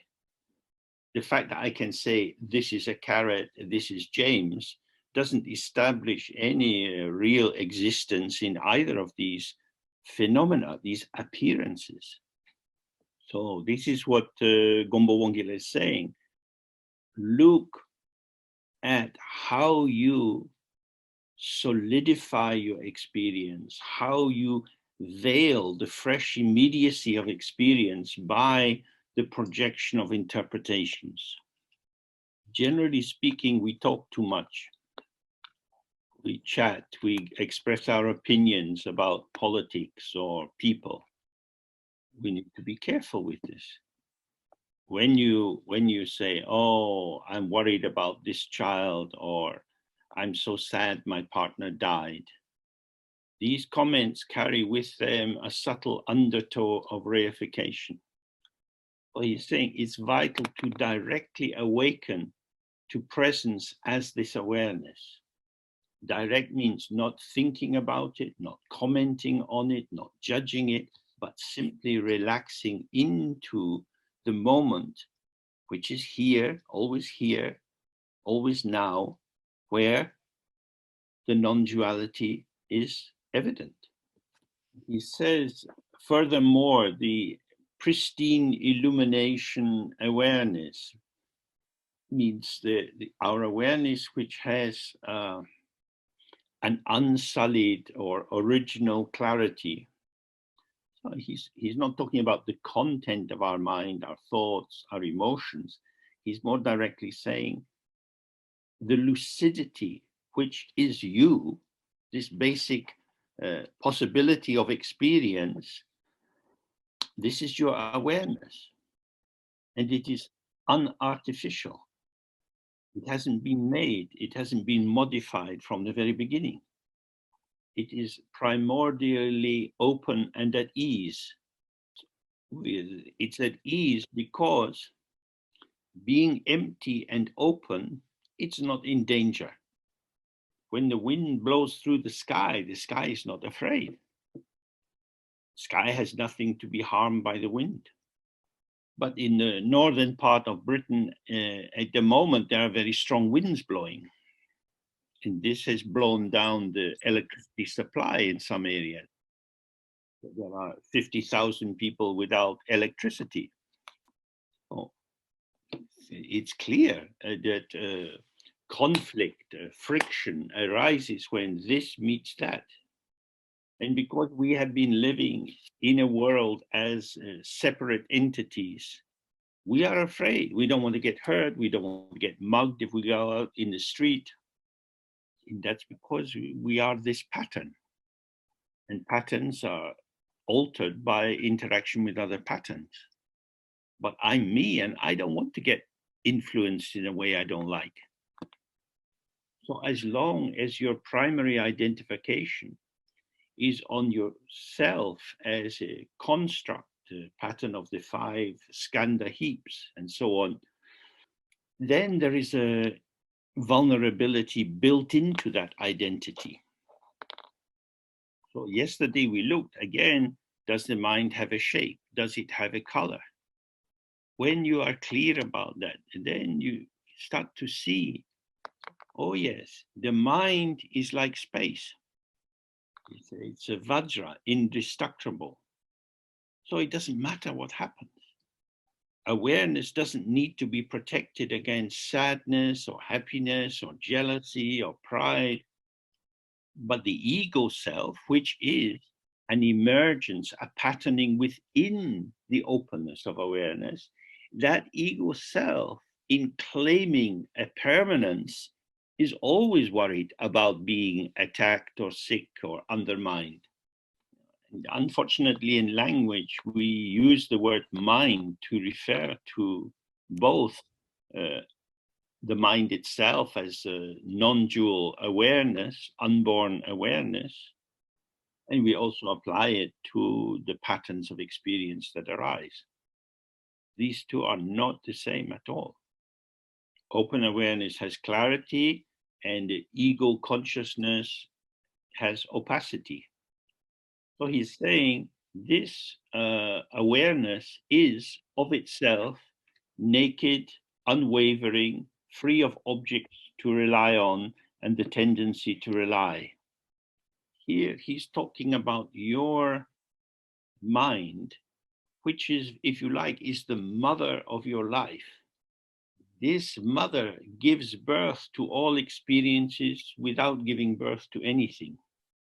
No experience is born in the sense of coming into separate existence. So there is appearance and emptiness. So that's why he says this awareness is free of objects to rely on and the tendency to rely. Because appearances are ungraspable and yet appearing, there are movements of energy in the field of appearances, but they don't establish anything because our experience arises and passes. We are cold and then we get hot, or if we're very cold, we die. There's always factors occurring which influence the particular patterning of the moment. When we project onto that the true existence of objects that we can rely on, and that activates my tendency to rely on the object, then the particular object itself, as this example, as not this example, as this immediate presencing, is experienceable but ungraspable. So we will have a break for lunch soon. I will make some toast and have Marmite on my toast. When the toast has the butter and the Marmite, beautiful as it is to my eyes, it is telling me, eat this. I'm holding the toast in my hand. The more I smell this warm butter, I am called upon to destroy the one I love. I am going to crunch and chew my beloved until she vanishes down my throat. That's life. We engage with the world, and the patternings that arise are the movement of the non-dual interactive field. I might think that this loaf of bread is wonderful, and so I keep it, but the bread will become stale, it will dry out. The life of apples and corn and everything which is growing and appearing is a movement of expression in which we participate by offering ourselves in some situation, receiving in others. There's no point to go to all the trouble of making bread and then not eat it. The meaning of the bread is its participation. If somebody eats the bread and appreciates it and thinks it's good, then that is allowing the potential of the bread to unfold. This is why we are very fortunate if we take the Bodhisattva vow, because now we have a lot of function. We should remember all sentient beings, whatever we do, whether we are walking or sitting, talking or eating. We bring all people into the openness of our mind, of our awareness. May all beings have the nourishment they need. May the hungry ghost be able to have food and drink without being tormented by it. May all beggars and orphans and refugees have a safe place and enough to sustain them. So although the mind as awareness never moves, and in its openness allows much movement, which is its own display or clarity, then as an aspect of that clarity, a movement in the field of clarity, we are present with our thoughts, feelings, shape, and so on, manifesting for the benefit of all. So our movement inside the field of clarity is a way of connecting with all the other movements in the field of clarity. So when our compassion or kindness or relatedness is arising in this way, it has the quality of non-duality. So there are no sentient beings to be saved. If the bodhisattva vow is tied to these three wheels of subject, object, and verb, then it becomes very limited.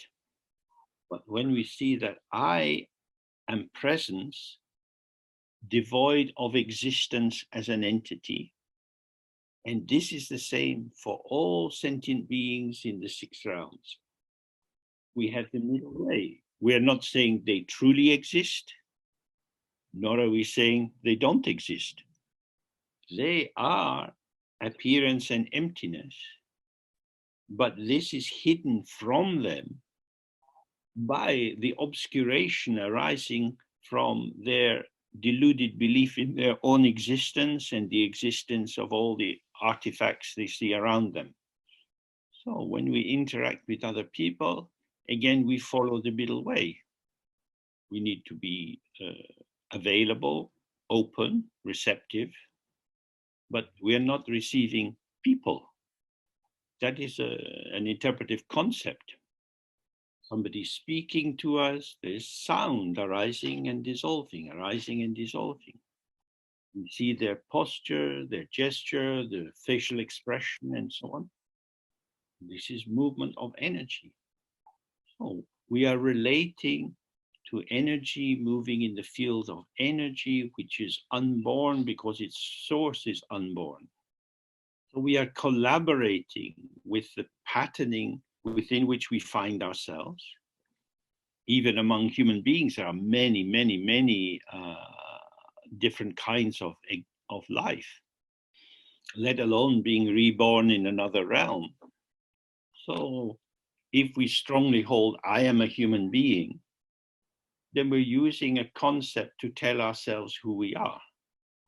But if you stay present with the openness of the ground, you move in different ways without rarefication, solidification, condensation, and so on. So that's why he's saying this awareness is naked and unwavering. And because of this, it's free of objects to rely on and the tendency to rely. But this doesn't interfere with non-dual unborn participation, acting for the benefit of all.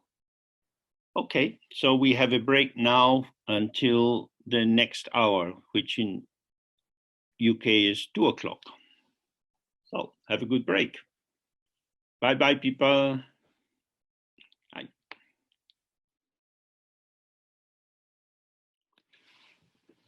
Okay, so we can continue. So he's, Gombo Wongyel is continuing to describe how our awareness functions.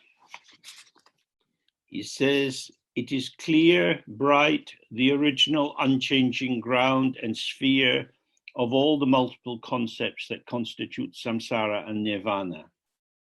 This indicates that there is nothing outside of our awareness.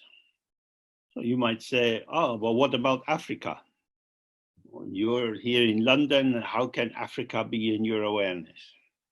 As soon as the word Africa arises, there is some shaping that goes with that term. But even if I was to go to Africa, I would always be somewhere in Africa. I would always be getting this moment of my Africa. The Africa I had a moment ago is gone. The Africa of the next moment has not arrived. There's just this Africa. So if I was in Morocco, that will be different from Niger, that will be different from Tanzania. There is no such thing as Africa. Africa is a name.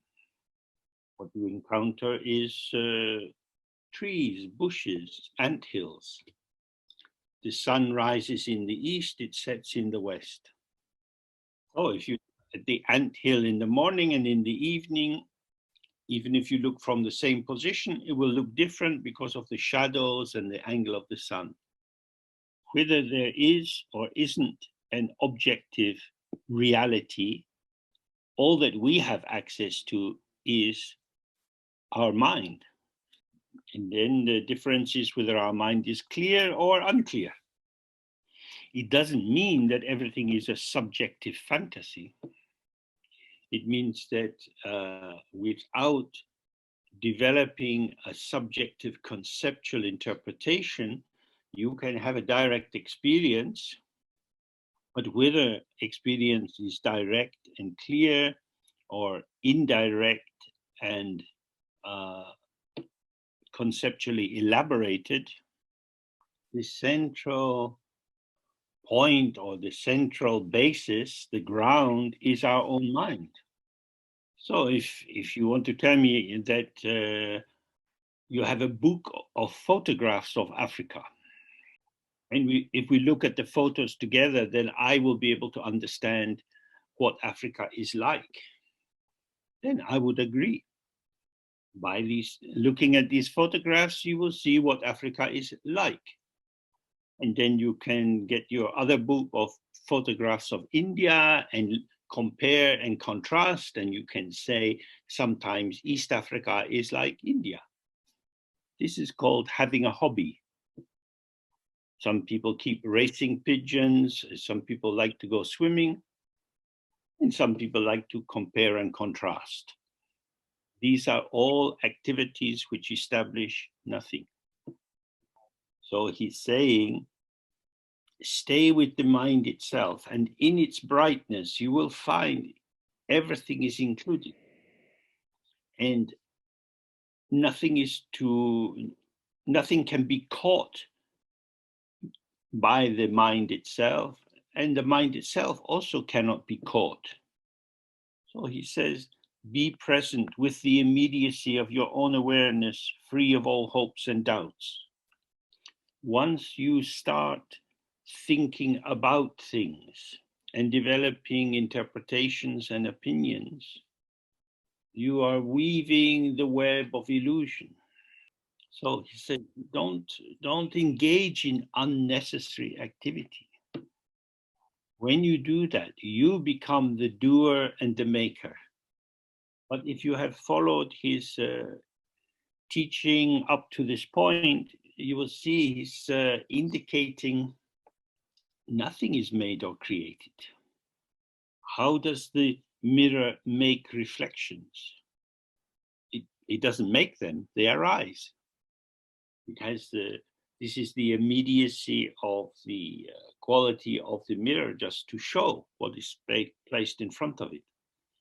There's nothing inside the mirror making reflections. The ego self, in its ordinary experience of isolation and independence, is faced with the burden of generating its own existence. And so the ego is very interested in creating and making, and this is our modern culture with science and engineering everywhere, developing new techniques and new pathways. Again, from the point of view of Dzogchen, there's no reason to stop being an engineer. What you're doing is generating patterns of emptiness. Go back to the Heart Sutra. It's not just form that is inseparable from emptiness, but the sense organs, the sense consciousness, the object of the senses. This is all inseparable from emptiness. Ignorance is inseparable from emptiness. The purity of the mind is inseparable from emptiness. Everything can appear, but it is not established in existence. It's not made and then cut free to just be itself. That's why on a relative level, we support our practice by investigating what's around us. It's very interesting if there is a building site near you. You see at first there is the earth. And they're digging holes and putting in concrete with maybe steel girders in it to stabilize the foundation. So in the Buddhist understanding of dependent origination, on the basis of us being on the earth and the earth having the capacity to bear weight, on the basis of the earth, we have the foundation. On the basis of the foundation, we have the walls. On the basis of the walls, we have the different levels put in. Then after so many processes, putting in the windows, maybe the lift and so on, then you have the opening of the building. And when you look at the building, the foundation is invisible and the earth is invisible. Although the building is located by the road and has a postal address, somehow it seems to us just to be itself. We saw each stage of the construction, and yet at the final moment, when the last piece of paint is put on or the last carpet is laid, our mind releases its reliance on the stages of the production of the building, and we merge into the experience of the seeming givenness of the building. It just is what it is. So when we realize how willing we are to be blind to the constructed nature of phenomena, then if we want to awaken to how things are, we need to go into our mind and see directly the emergence of the building as experience. If you tell me that you saw the building yesterday when I didn't, I'm experiencing what you're telling me. Does that prove that the building exists? It proves that you believe that the building that you saw yesterday was the same as the building I saw last week. This mystical, self-existing building is inaccessible. The objective building. Nobody gets there. Even if 100,000 people visit this building, each of them has their own experience. We can say they were all in the same building. Is that true? Did they see the same? Did they hear the same?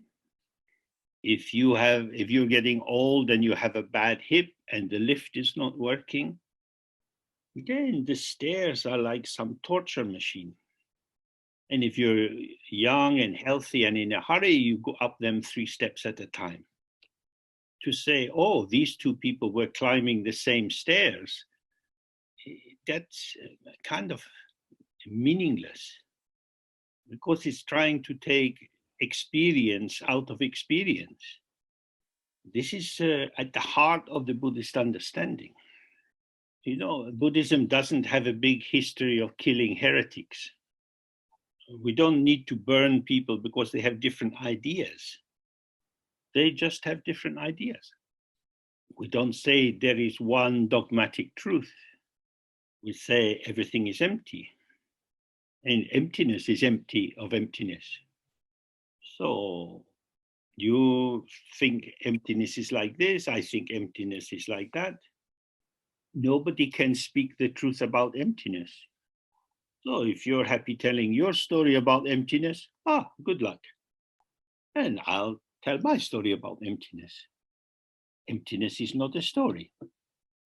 It's not a dogma. It's not worth dying for, and it's not worth killing for. It just is. You can get close to how it is or cover how it is in fantasies. So that's what is meaning by all this multitude of concepts that generate samsara and nirvana. It's absolutely vital to see that life is not a problem to be solved. We are alive in this openness of participation. So we can participate with the unveiling, with the revealing, with the display of what is arising, or we can project and imagine and assume If you're aware of emptiness, it doesn't improve emptiness. If you've no idea about emptiness and you believe everything is solid and substantial and real, that doesn't harm emptiness. So then he says, be present with the immediacy of your own awareness, free of all hopes and doubts. It's not a matter of being certain or being doubtful. These are conclusions. Life never stops. What are you going to do with the conclusion? The conclusion refers to this is how it is at this moment. We don't know how it will be in the next moment. Why have a conclusion? As the Buddha said, friends become enemies, enemies become friends. When you call someone your friend, they are not yet arrived at the precious stage of enemy. These are only names. As he said at the very beginning, all phenomena are only names put by mind. If you remain addicted to concepts as the vehicle for truth, you will always be deluded. The great thing about democracies is conflict, because people argue about their different positions, and you can see, oh, there are many ways of understanding the economy, or whether we should build nuclear reactors or any issue. If most of the people believe in something, it is as if it becomes truth or what we should do. And that, of course, will depend on circumstances.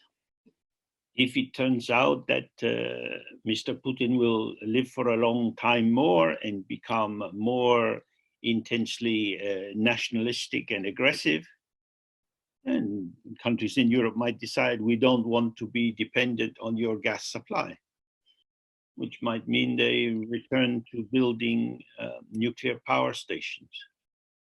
We need to be very careful when we say we will never do that, because as circumstances change, what was a bad idea may suddenly become the best option.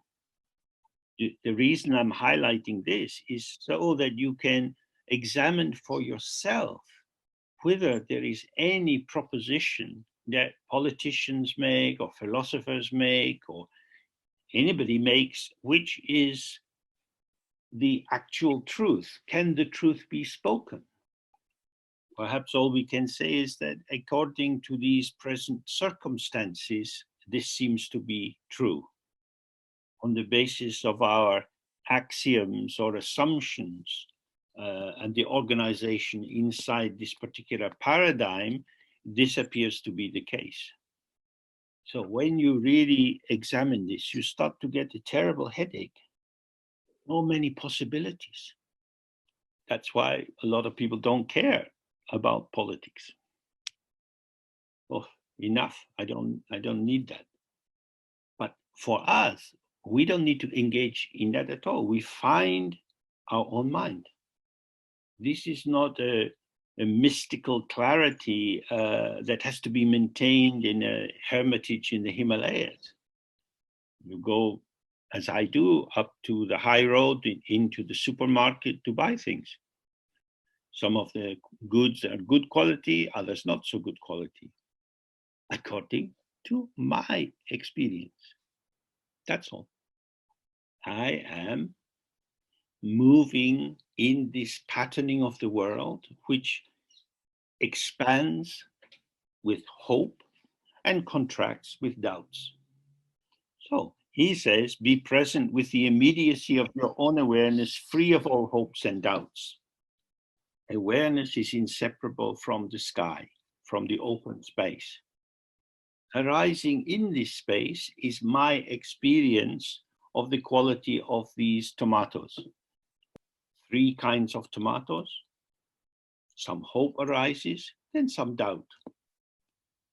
I hope to make some tomato sauce, but these are not really the right tomatoes. But I hope to eat this spaghetti with my homemade tomato sauce.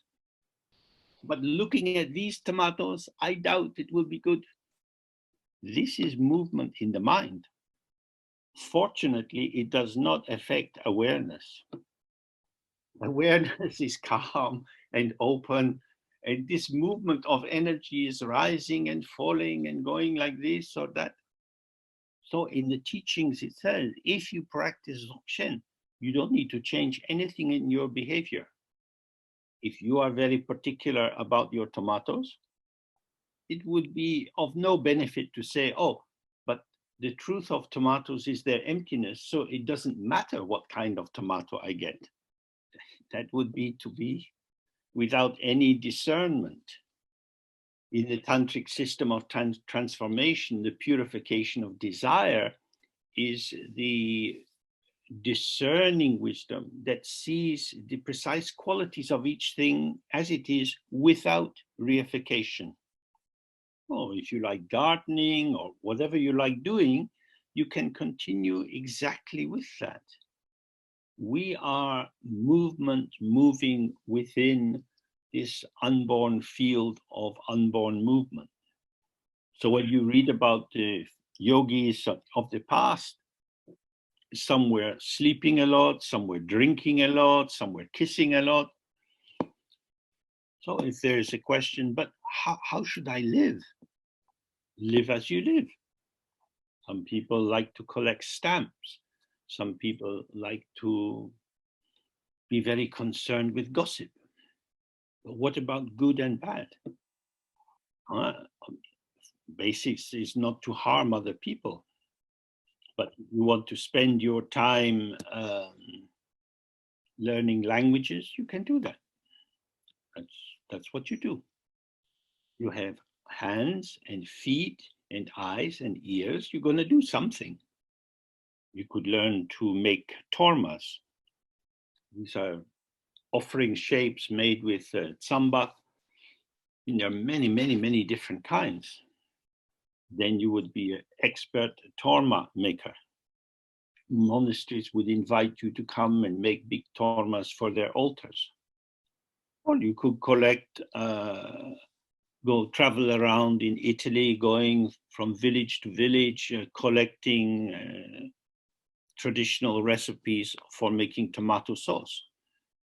Some people might get a blessing from seeing the torma. Other people might get a blessing from eating a very good tomato sauce. In the tradition, we talk of liberation through seeing, through hearing, through smelling, through tasting, through touching. The key point here is don't become rigid. Don't judge yourself, don't judge other people. The texts say, stay present with awareness. If you go to heaven, go to heaven. If you go to hell, go to hell. So when the Chinese caused a lot of trouble in Tibet, many Tibetans had to flee their homeland. And the ones who had this kind of teaching were in a good position. You don't need to carry many big books. You don't need a vajra and a bell. You don't need to wear religious clothing. You might lose your country. Some of the Chinese were cutting the thumbs of the monks who were using the thumb to turn the rosary, because using a mala is a kind of a publicly visible sign of doing dharma. But this practice is completely invisible. There's no outer signs at all. It is the clarity of the mind. When you see that everything is empty just as it is, you don't need to make a distinction between holy and not holy. When Siya Lama, when we were in his place in Bengal, we built a little extension onto the front veranda of the university house where he lived. And he had so many bundles of Tibetan books everywhere. And he would be sitting there surrounded by all these papers, looking and looking everywhere to find what he needed. Then he would move his bum and say, oh, I'm sitting on it. That's all. It's not unholy to sit on the Dharma book. Why is the Dharma book more holy than the bum of the Guru? Or even the bum of anyone? As Gombo Wongya said at the beginning, everything is only a name put by mind. This is why he says you need to keep your mind sharp. He's not saying it's all one, it doesn't matter. These distinctions are important. Sometimes. It depends. Meaning is relational, not intrinsic. The clarity of the mind is intrinsic. Awareness is intrinsic and its clarity is intrinsic. So the emptiness of the mind, its awareness and its clarity are not graspable. They're not things. It just is. That is the central point. All the rest, it depends. So he says, it is vital to directly see that all the many different thoughts which arise are nothing other than the intrinsic radiance of awareness. So if a thought arises, it's very wrong to sit on a holy Dharma book. This arising thought has this, like Janus, has two faces. Facing towards its source, it's empty, so it's an expression of emptiness. Facing towards appearances, it seems to be saying something precise. Don't sit on the Dharma books. The instruction, don't sit on Dharma books, is sound and emptiness, concept and emptiness, behavior and emptiness, behavior and emptiness. So, in your own practice, if you are very clear that the ground of everything is empty, it's not a big deal if you're sitting on the Dharma book. But if you are visiting a Lama who teaches that even a piece of red cloth is holy because red is the color of the monk's robes, then with someone like that, you should be very careful not to sit on the Dharma book. Everything that Gombo Wongyal is saying is subtle. You have to massage it into yourself. It's not a dogma. Dogmas make you rigid in your confidence. But the purpose of this is to let us become more flexible and pliable and responsive. Then he says, with the ceaseless flow of specific appearances as not other than one's own experience, the appearance of clarity will improve and develop, and unchanging omnipresent awareness will become one's way of being.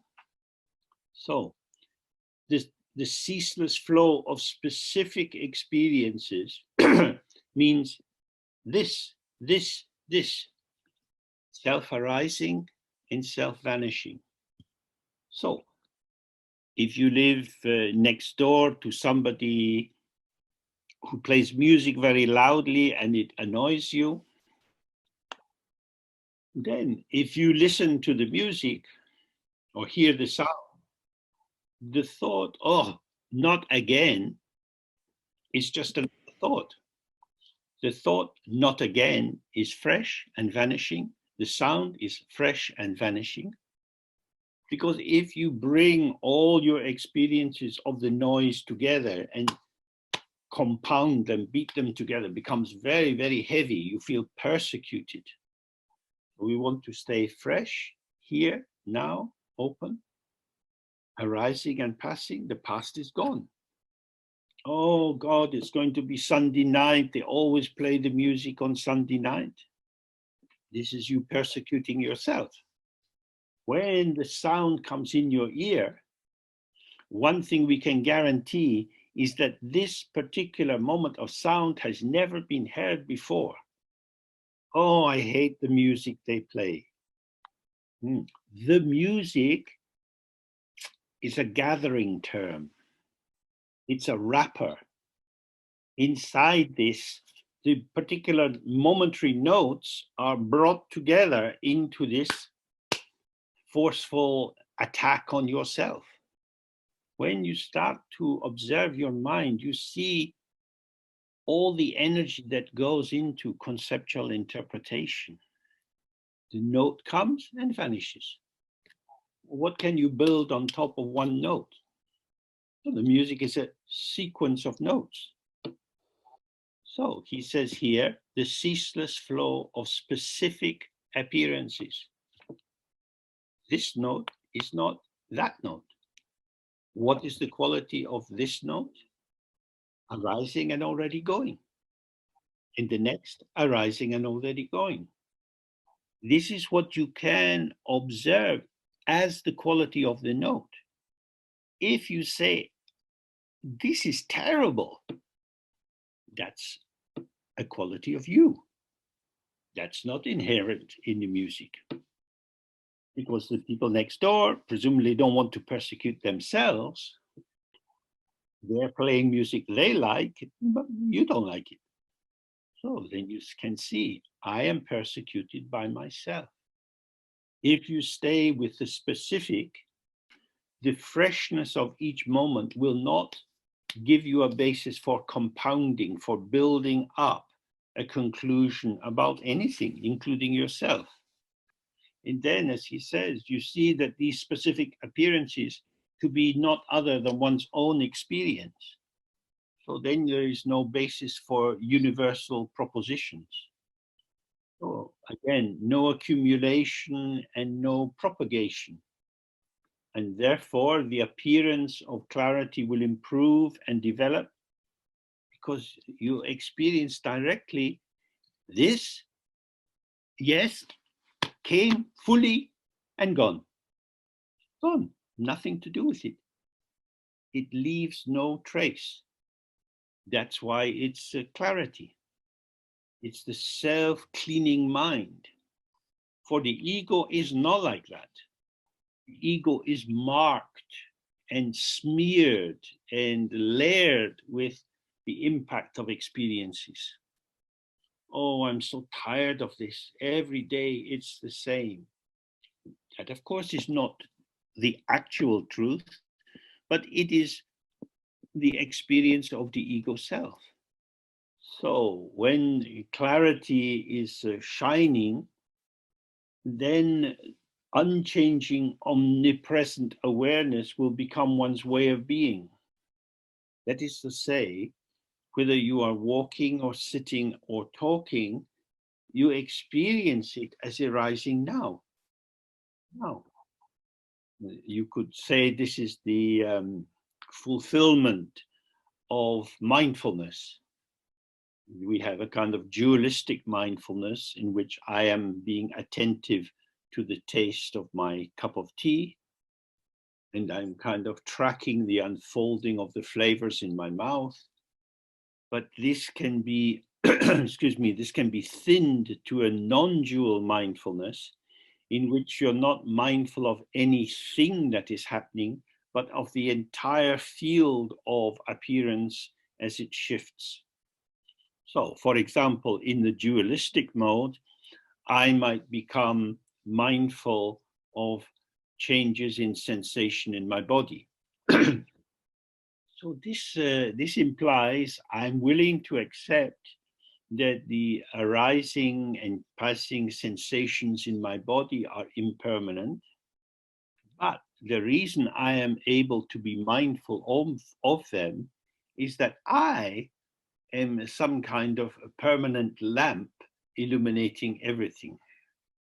So when you don't split and keep yourself apart from the field of experience, then you find that you are part of the field of experience. You are moving and changing.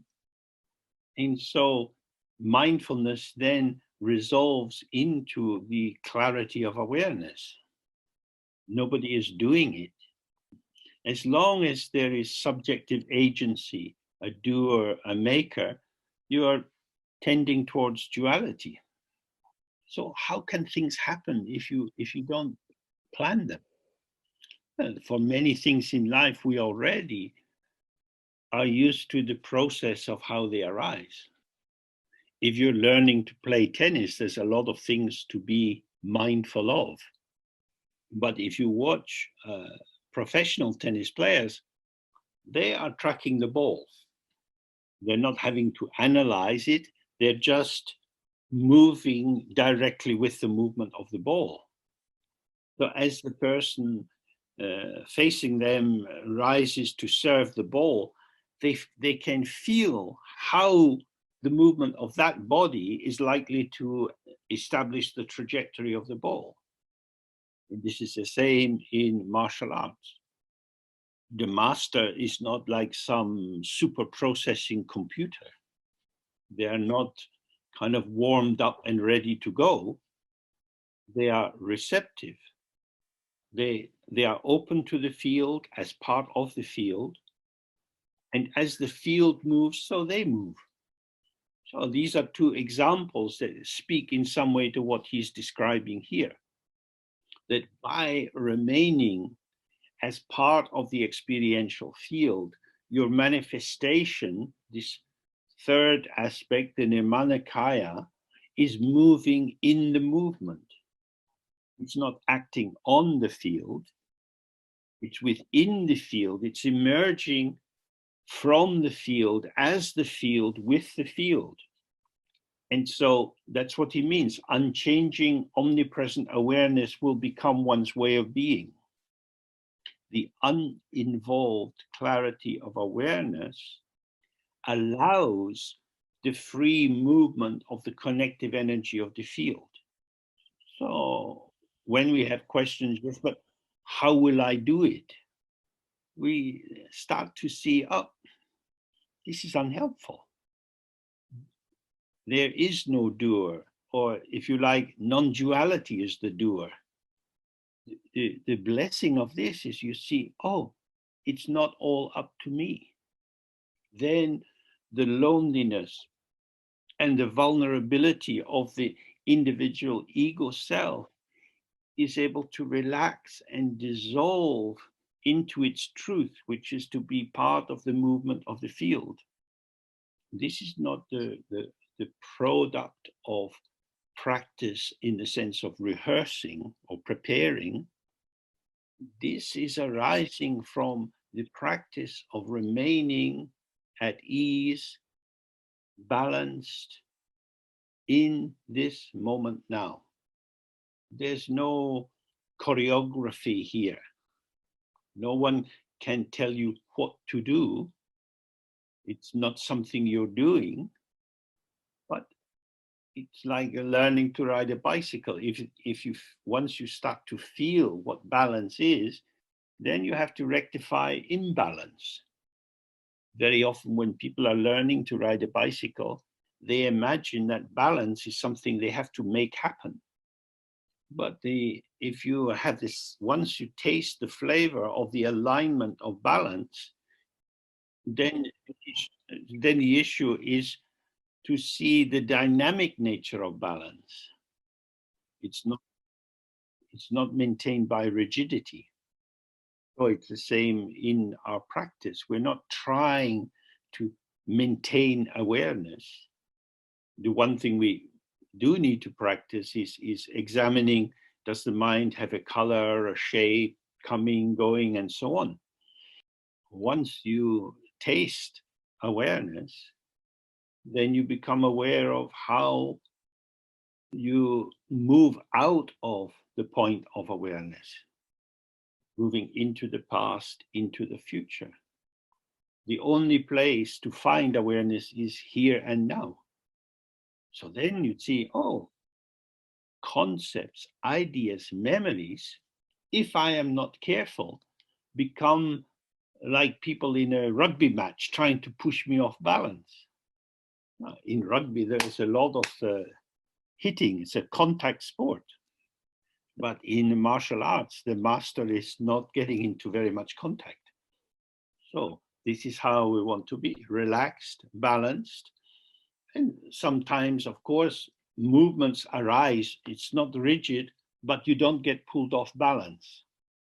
And the more you sit, the more you start to recognize, excuse me, your own habitual ways of losing balance. In the Tibetan text, it describes this state of balance or meditation as nyamjat, of being settled in evenness.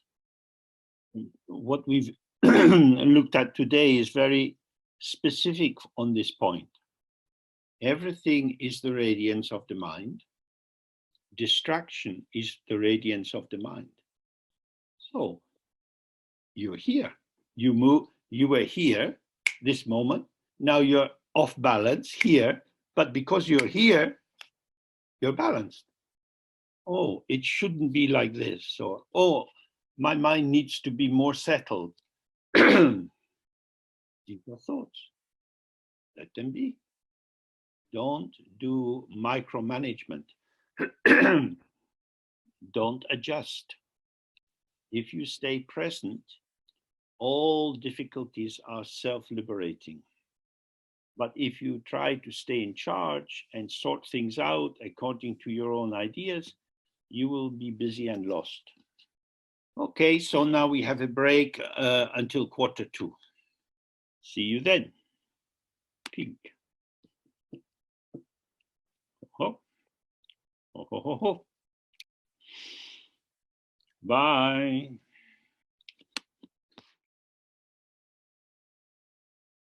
Okay, so we're almost at the end of the text. The next parts are a kind of encouragement to believe in the value of the practice and what it will bring. So he says, with this one abides in the inexpressible truth of the inconceivable great non-meditation of the end of all things, the spontaneous Mahamudra, the heart of Samantabhadra. So this is highlighting the fact that the freedom of the mind has always been there. Awareness simply shows how it is. It is unawareness which leads to the development of conceptual structures and imaginal entities.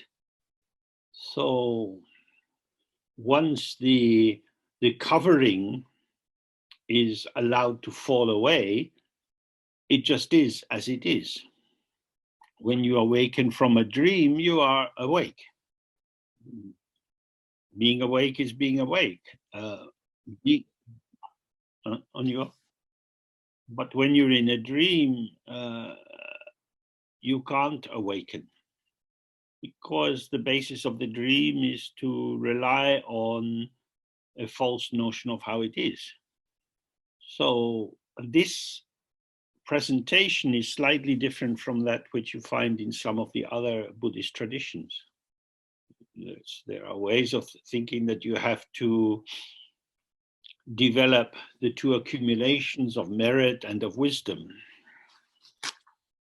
and that these are the resources you need in order to journey on towards enlightenment. This sits inside the paradigm. I am not enlightened. I want to get enlightened. I need to go somewhere else to the land of enlightenment.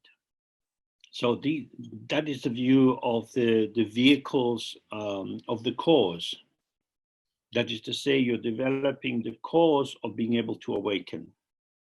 But in higher tantras and Mahamudra and Dzogchen, we follow the path of the result. We act as if this was already the case. Enlightenment was already the case, which is highlighting that obscuration, limitation, the belief in the ego, and so on is adventitious. It had a beginning in time. It is a construct.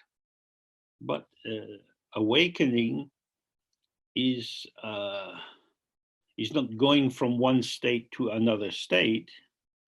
You know, when you wake up in the morning, you don't do something. Sleep, the world of the night falls away and you're awake. So in the same way, this is the awakening in the Dharma sense is awakening to the intrinsic. And you awaken to the intrinsic by not ignoring the intrinsic. So the unchanging basis of the mind as purity is the ground of awakening. When you awaken to the open empty ground as your own ground, then everything is clear that is coming from that ground. So the inconceivable great non-meditation of the end of all things is because you are not dislocating phenomena from where they are and turning them into pseudo-autonomous entities. The end of all things is not that they are ended because they were never born. When you're traveling on a hot summer's day and you see a mirage, is the dissolving of the mirage as you get closer, does that involve the vanishing of the water? There never was any water. So the end of all things is the falling away of the delusion that there are things. But since it is a delusion and there never really were any things, nothing is actually ending. As we get older and we look back on our life, we often wonder, oh, where did all the years go? But we never had that youth or that middle period of life. It's not that we lost our youth. Youth is not a possession. It's a mode of being, a way of being. It's dynamic, relational, but it's has no substance to it. We don't have a life. We are participants on in the unfolding field, which is either clear or unclear. The spontaneous Mahamudra means that it's, again, not a construct by anyone. It's the heart of Samantabhadra. He is the primordial Buddha, a Buddha who is there before the beginning of samsara and nirvana. So his presence has not the least trace of being the result of purification. In the Tibetan language, the word for Buddha is Sangye. Sang means purify, and Ge means expanded.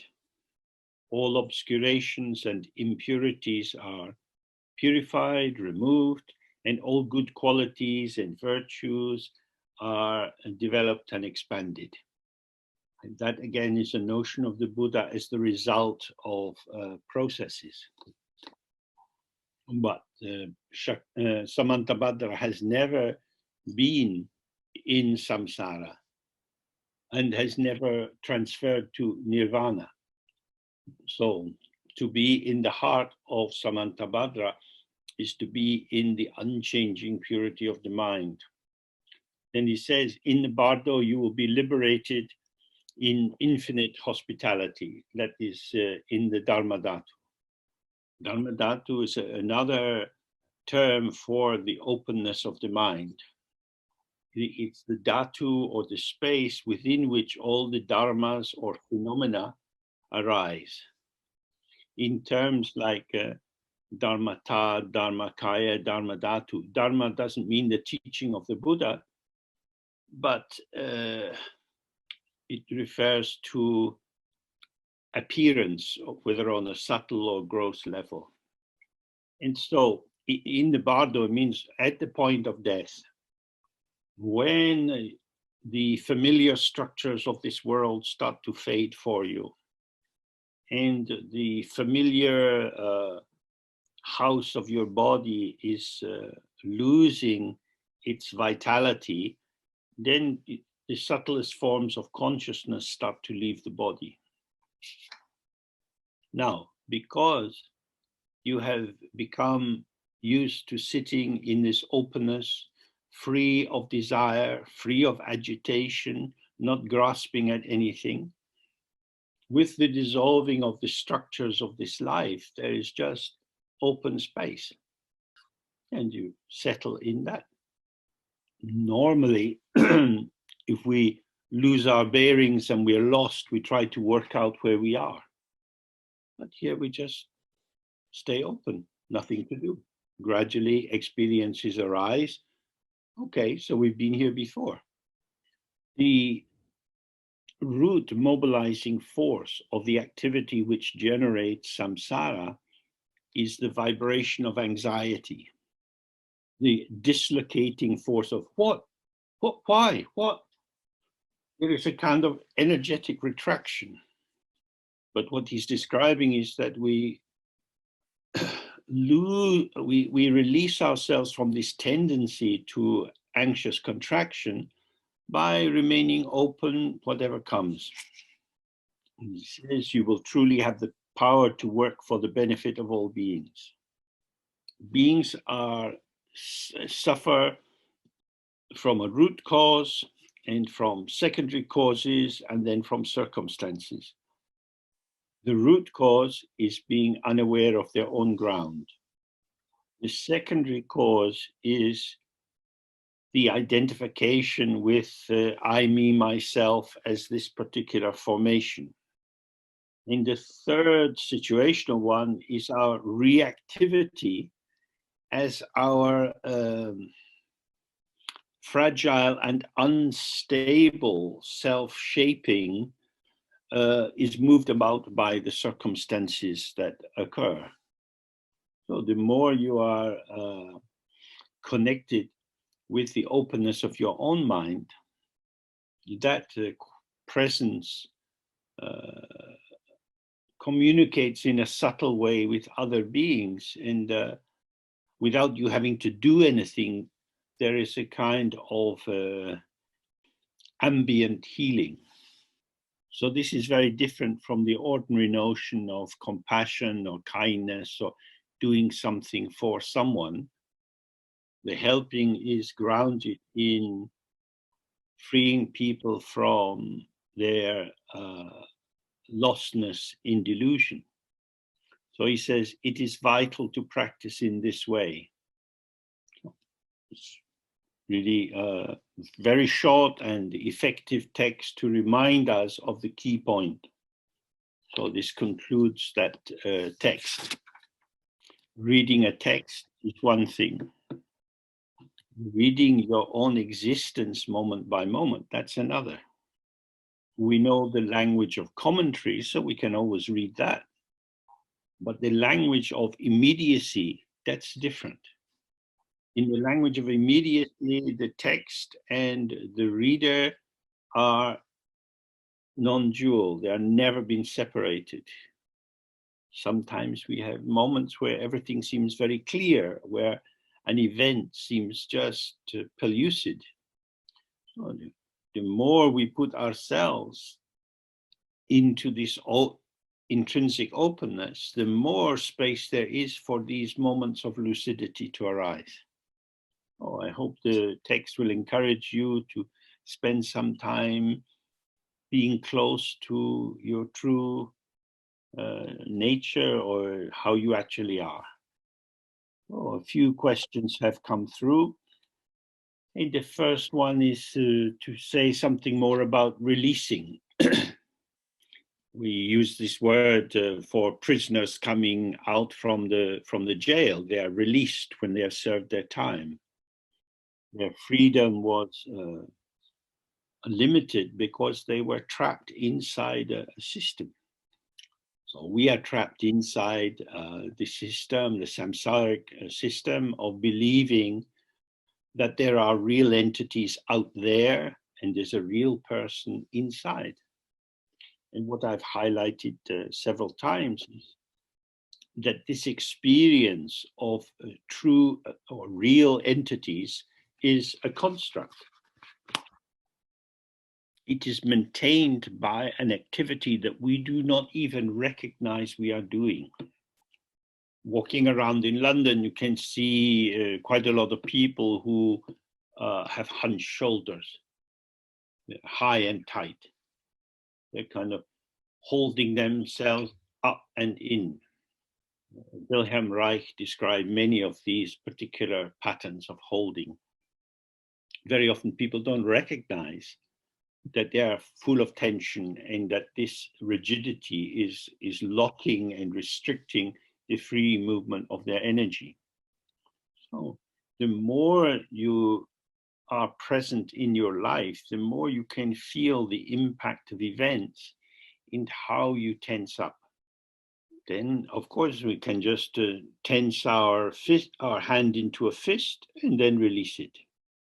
The activity of tensing your hand into a fist is very different from the activity of releasing. You can try it for yourself just now. There is a kind of intention in the tensing. I'm doing something, and as I do it, there's a shaping, not just of my hand, but of my mind in relation. This is what I'm doing. But as I release my hand, it opens up. There is less determinacy of shape in my open fingers. And I'm not trying to do anything. So when we do the 3R, it's like that. The basis for karmic accumulation is the belief in duality, or that you experience the world through the lens of duality. And then on the basis of that, you have an intention. I exist, you exist, I want something from you, or I don't want to see you. And this intention leads to mobilization. So I go towards you or away from you, and something happens, and then I conclude it. So you can observe that for yourself in the course of the day, when some idea arises in your mind and you find yourself writing down, oh, I have to phone some worker or friend or mother or whatever. And your body goes into the activity of writing. This is something to do. So the thought, I should phone this person, arises in the mind. But if it strikes us, oh, I should do that, then you can feel the tension in your muscles. I have to. Then it moves into mobilization. So this kind of experience is going on a lot in the course of our day. So releasing that is an act of kindness to oneself. We resource ourselves not by adding more onto ourselves, but releasing the tension which blocks our openness to our own source. And the anxiety is in being a mobilization, it brings a topology of value to the field of experience. That is to say, some things become more important than others. So this influences how able we are to see how the field itself is. If I have cut my finger and I go into the pharmacy, I am concerned to get antiseptic and bandage. There's probably a lot of things on the shelf, but they don't interest me. I just want something for my finger. So when we do this 3R and we sit open and the gaze is open, it's a panoramic vision. We're not focusing on something in particular. After we dissolve the white R in front of us, the gaze is open. And another question is, with experiences like sadness, is it never a good idea to inquire into the causes and circumstances? Well, of course, it depends on the basic worldview of the other person. If the person is a Buddhist, if they are interested in Dzogchen and meditating, then to confirm the seriousness of their situation is maybe not so helpful. If they have an interest in psychotherapy, it might be appropriate to ask them, oh, do you think your childhood has made you particularly susceptible to sadness? Because you're harmonizing with the frame of reference that the person is using.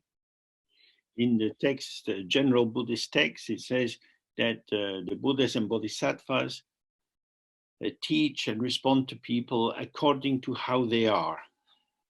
It's the job of the teacher to be flexible to be able to use many different kinds of examples, to find a way to have some empathic attunement with the life situation of the other person. But if it's a meditator, then to say, "Oh, that sounds terrible," probably not a very useful thing to say. They don't need sympathy; they need help in staying with their clarity. Then the next question is something like this: why is spontaneous activity not sometimes unkind? I'm not quite sure what the intention about spontaneous is here, but generally something spontaneous arises from me out towards the world. This is not what we are trying to do. The field is a communicative, not even a network. Everything is connected in this field. So the emergence of one particular formation coming forward, a bit like a figure coming out of the background, this calls forth a response. That response doesn't have to be intentional at all. For example, some days ago, I was in the local park and I saw the first snowdrops, the small white flowers. And I was happy. Not even thinking it's a sign of first sign of spring, just something so beautiful. The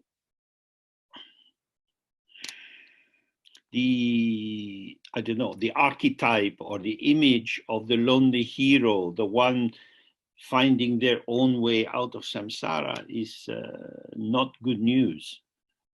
Subject and object arise together as illusory phenomena.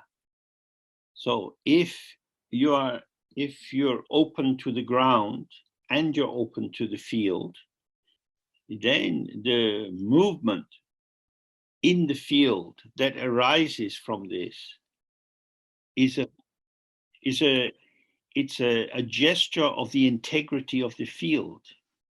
So in a football match, if the team is playing well, they're passing the ball to try to optimize the chance of scoring a goal. So if the team has functioned well, then it's the team that scores the goal. Of course, it's probably going to be the people at the front, the strikers, they get the ball into the net. But that is the last moment in a kind of gesture of expansion or movement arising through the whole team. So it's a communicative movement. If you're in touch with the ground and you're in touch with the illusory nature of the field, there is no basis for selfishness or unkindness or cruelty or exploitation. As we know, generally, when acts of genocide occur, it's because there has been the development of a definition of the inferior value of the people to be annihilated. They're not really human beings. They're rats, they're cockroaches. When you have this kind of definition, empathic attunement is not likely to occur.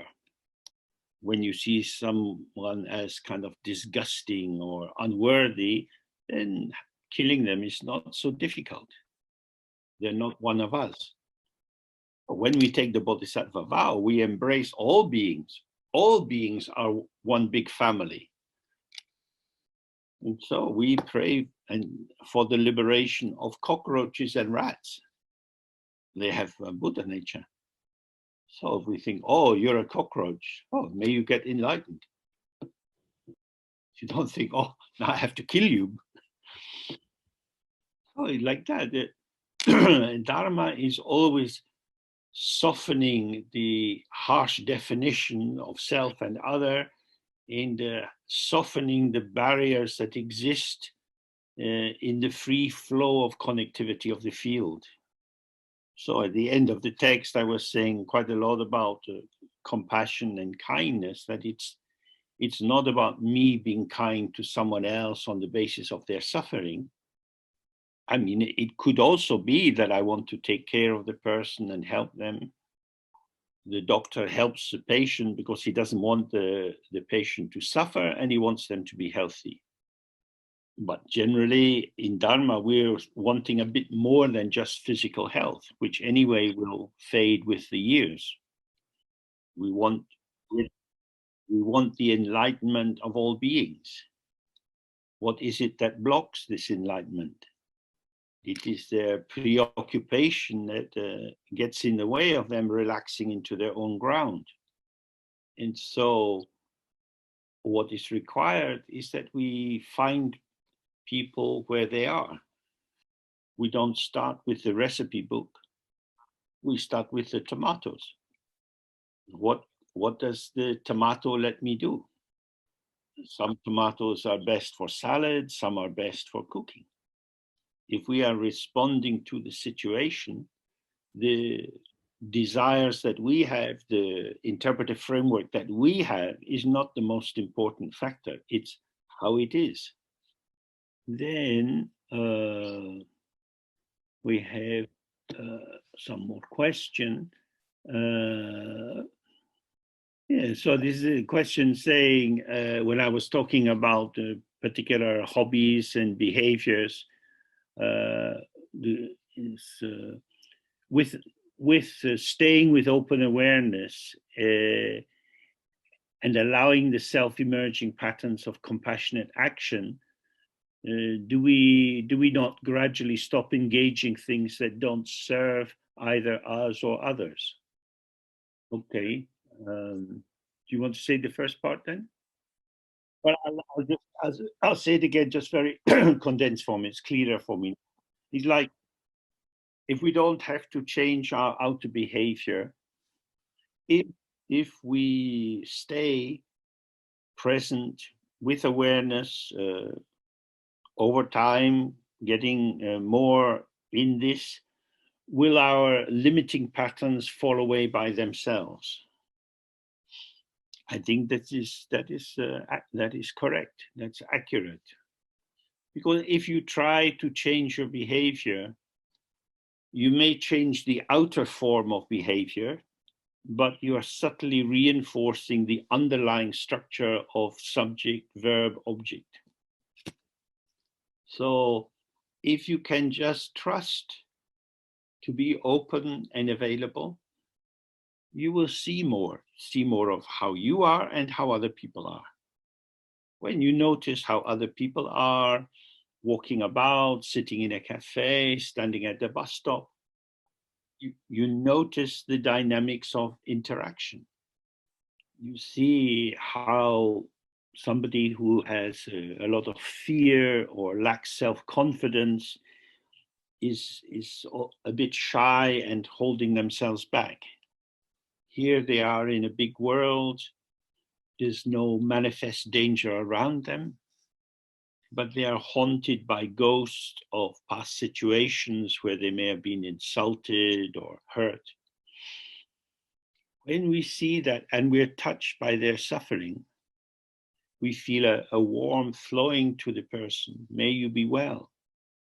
But there is also an encouragement to ourselves, a gentle caress. Oh, I also limit myself.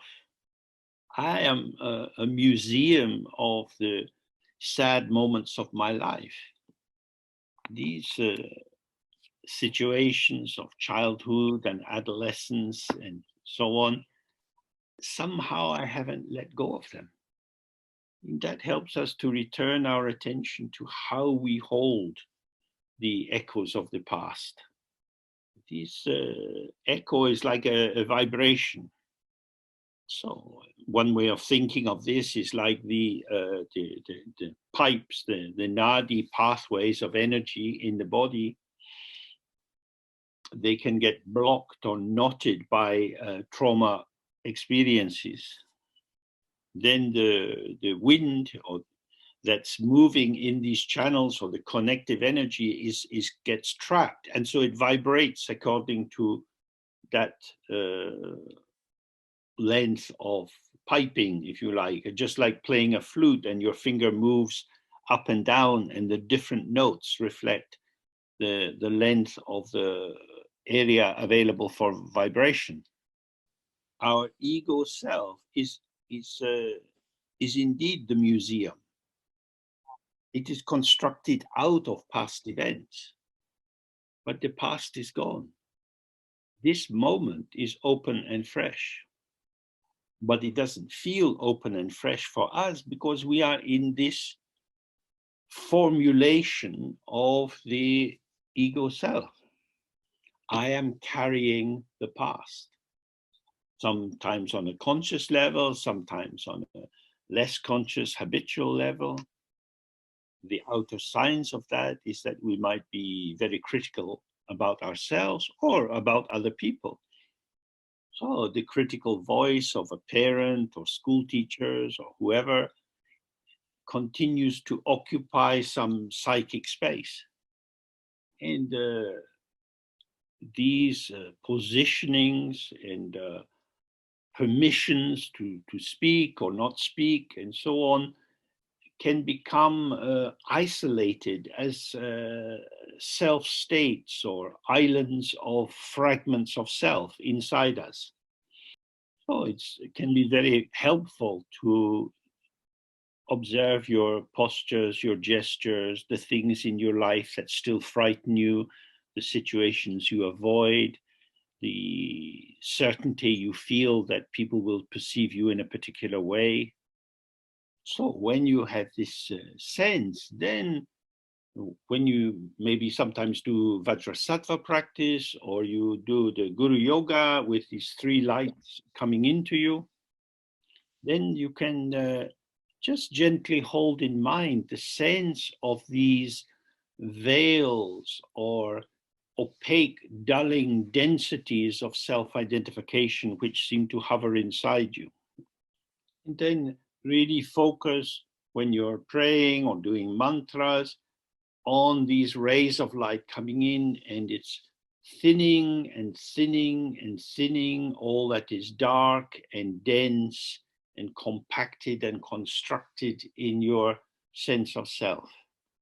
And the advantage of this is that when you're doing sitting in the Dzogchen way, these traces, these remnants or scars, as they thin out in you, they don't vibrate and resonate when a thought arises which is in the same kind of narrative arena. So it's easier to let the thoughts come and go. You're no longer at the same address. So these letters from the past which arise, they don't touch you, they don't reach you. Okay, then this one is, what is it like to grow old and lose the family structure of patterns, and sometimes it's too fast-paced? Well, for many people, it's quite good to get rid of the family structure. Often when parents die, then you start to feel really alone. And you are alone. So the fantasy of belonging in a family and having people who love you and you'll be safe, is better to get rid of that. Due to causes and conditions, life is safe for a while. Some people have that till they die. Some people lose it very quickly and young. Probably the middle way is to lose it in the middle, when you are a little bit established in your sense of self and you're not made an orphan, but also not to be always in a fantasy of safety. So here is, I think, the last question we can manage. The local spirit is not connected with this weekend, but it says the local spirits in Tibet did not want the Dharma. So why did Padmasambhava decide to tame them and make them guardians of the Dharma? these local gods caused a lot of trouble. They were thinking, I'm very big, I'm very strong and important. Like the city-states in Italy in this early Renaissance period. They're always fighting each other and going off to war. And what Padmasambhava did was to offer them the chance to be close to Dharma. If you attack the Dharma, you get a bad consequence. Not because Dharma is special and holy, but because Dharma is how it is. So if you believe something is when it isn't, and you bang into the wall again and again, it won't make you happy. And then when you're not happy, you cause trouble for others. Sometimes when people are blind and confused, they collapse. And other people, when they're blind and confused, attack. The second part of this is that in the biographies of the great bodhisattvas, it indicates how much they endured and suffered to fulfill their vows. But today, James, have been talking about doing things in an effortless way. And the person says, how can I stop thinking that only when you put in a lot of effort, there will be more value? So this is really a question about the nature of the yanas or different vehicles. The question relates to the vehicles of the cause. We have to make the basis for enlightenment. And if you do that for a long time, for many, many lives, then you gain enlightenment. That's a general Mahayana view. What Dzogchen is described as the direct essence of the Buddha's teachings, because the pure nature of the mind has never been lost, but simply ignored.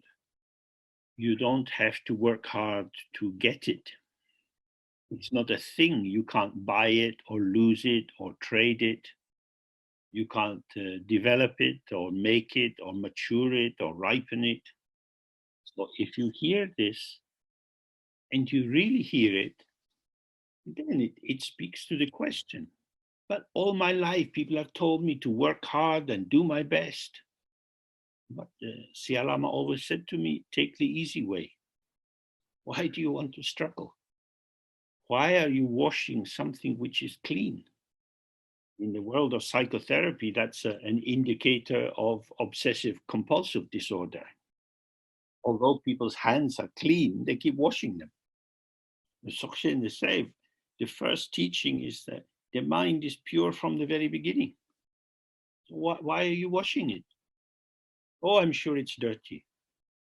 Garab Dorji says, hey, come on. No, it's clean, it's pure. What will I do if I've got nothing to wash? Or if you are fundamentally committed to your identity as a washer and cleaner, then Dzogchen will not be easy to practice. In Dzogchen, we want to have a beautiful crystal glass. You sit outside and the sunlight shines into the crystal, little rainbow lights arise. This glass is so beautiful, empty and open. Oh, but maybe it needs a little red wine. So that's how we enjoy the movement of the easy path. If you want to do something, enjoy the beauty of the world. In order to do that, you have to receive the world. In order to do that, you have to empty yourself of your predispositions, your prejudices, your judgments. The emptier you are, the fuller you are. But you're not full of yourself. So this is what Gombo Wongyal has been teaching us over these 2 days. So I hope it's been useful. Thank you for your attention. And thank you to our translators, Robert, Bartek, Juan, and Milton.